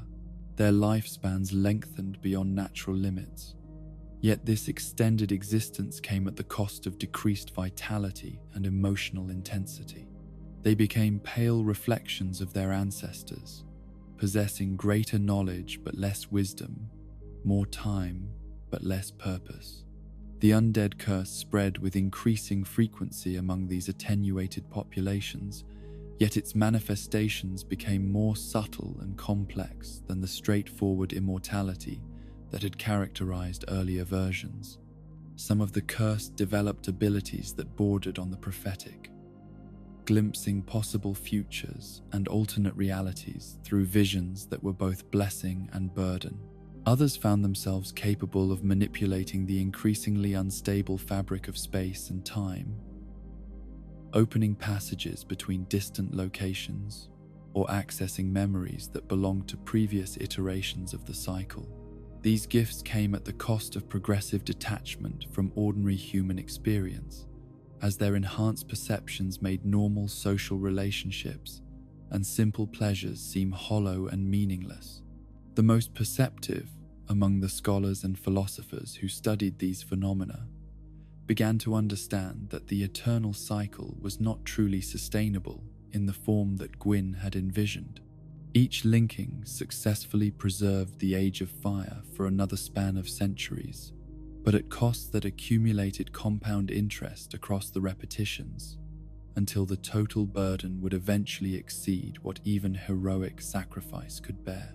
The mathematical models they developed suggested that the cycle would eventually reach a critical point where the energy required for renewal would exceed what a single hero could provide, necessitating either multiple simultaneous sacrifices or the development of entirely new approaches to cosmic maintenance. Alternatively, the accumulated distortions in reality might reach levels that would make further linking impossible regardless of the heroic resources available. These theoretical concerns remained largely academic for centuries, dismissed by religious authorities who insisted that divine providence would provide solutions when they became necessary. The Way of White evolved now into a complex theological system that encompassed multiple schools of interpretation, taught that faith in the eternal cycle was itself a form of virtue that would ensure its perpetual success. Yet practical evidence began to accumulate that supported the scholars' warnings about approaching crisis. The intervals between required linkings grew progressively shorter, suggesting that each renewal was less efficient than its predecessors at maintaining cosmic stability. The heroes who undertook the pilgrimage faced increasingly desperate odds, with higher rates of failure among candidates who in earlier eras would have succeeded in reaching the kiln. Most significantly, the first flame itself began to exhibit characteristics that suggested fundamental changes in its nature. The cosmic fire that had once burned with steady radiance now pulsed with irregular rhythms that seemed to correspond to the accumulated stress of too many forced renewals. Its light, while still powerful enough to sustain the preserved age, carried undertones of exhaustion that divine senses could detect even when mortal perception remained oblivious. The being that had once been Gwyn, now integrated so thoroughly with the cosmic flame that individual consciousness was almost entirely subsumed, began to manifest signs of the strain that eternal burning imposed even upon divine essence. The Lord of Cinder's form, when glimpsed by heroes who reached the kiln, showed evidence of degradation that suggested limits to what even ultimate sacrifice could achieve. This deterioration in the cosmic order's fundamental stability coincided with the emergence of individuals and movements that questioned whether the eternal linking was truly beneficial or merely postponed an inevitable reckoning that would be more catastrophic the longer it was delayed. These dissenting voices, while still minority positions within the preserved realm, began to gain influence as the evidence of systemic strain became impossible to ignore. Some argued that the natural cycle of light and dark should be allowed to resume, that the Age of Fire should be permitted to end so that whatever came next could begin without the artificial constraints that eternal preservation imposed. They pointed to the increasing frequency of spatial and temporal anomalies, the declining vitality of human populations, and the growing concentration of dark energies, as evidence that the current approach was causing more harm than benefit. Others proposed modifications to the linking ritual that might reduce its negative consequences while preserving its benefits, suggesting that multiple smaller sacrifices might be more sustainable than single heroic immolations. or that the cosmic fire could be fed with energies drawn from sources other than individual consciousness. The most radical voices called for abandonment of the linking cycle entirely, and the development of completely new approaches to cosmic governance that would not depend upon the constant consumption of heroic lives. These visionaries, dismissed as heretics by orthodox religious authorities, began to develop alternative philosophies and magical techniques that drew their power from the accumulated dark energies rather than fighting against them. As these debates intensified, and the practical challenges of maintaining the cycle grew more severe, the realm entered a period of increasing instability that affected every aspect of existence within its boundaries. The clear certainties that had characterized earlier phases of the preserved age gave way to mounting anxiety about the future and growing awareness that fundamental changes were approaching whether anyone desired them or not. The heroes who continued to answer the call for linking found themselves operating in an environment where success was no longer guaranteed and failure carried consequences that extended far beyond personal destruction. The pilgrimage itself became more dangerous as reality's fabric weakened, while the spiritual challenges of the journey intensified as the cosmic forces they needed to master grew more volatile and unpredictable. Yet even as these difficulties mounted, the essential pattern, established by Gwyn's original sacrifice, continued to inspire individuals whose love for the preserved world exceeded their attachment to personal survival. Each generation produced candidates willing to undertake the ultimate journey, their courage undiminished by growing awareness of the odds they faced or the systemic problems their sacrifice might not permanently resolve. The contradiction at the heart of the eternal cycle became increasingly apparent as it approached its limits. The very success of the linking pattern in preserving the Age of Fire was creating conditions that would eventually make further linking impossible. The accumulated stress of too many renewals was undermining the cosmic foundations that made renewal possible, while the concentration of opposing energies was growing toward levels that individual heroism might prove incapable of overcoming. The realm stood poised between competing possibilities, its future dependent upon choices that had not yet been made by heroes not yet born.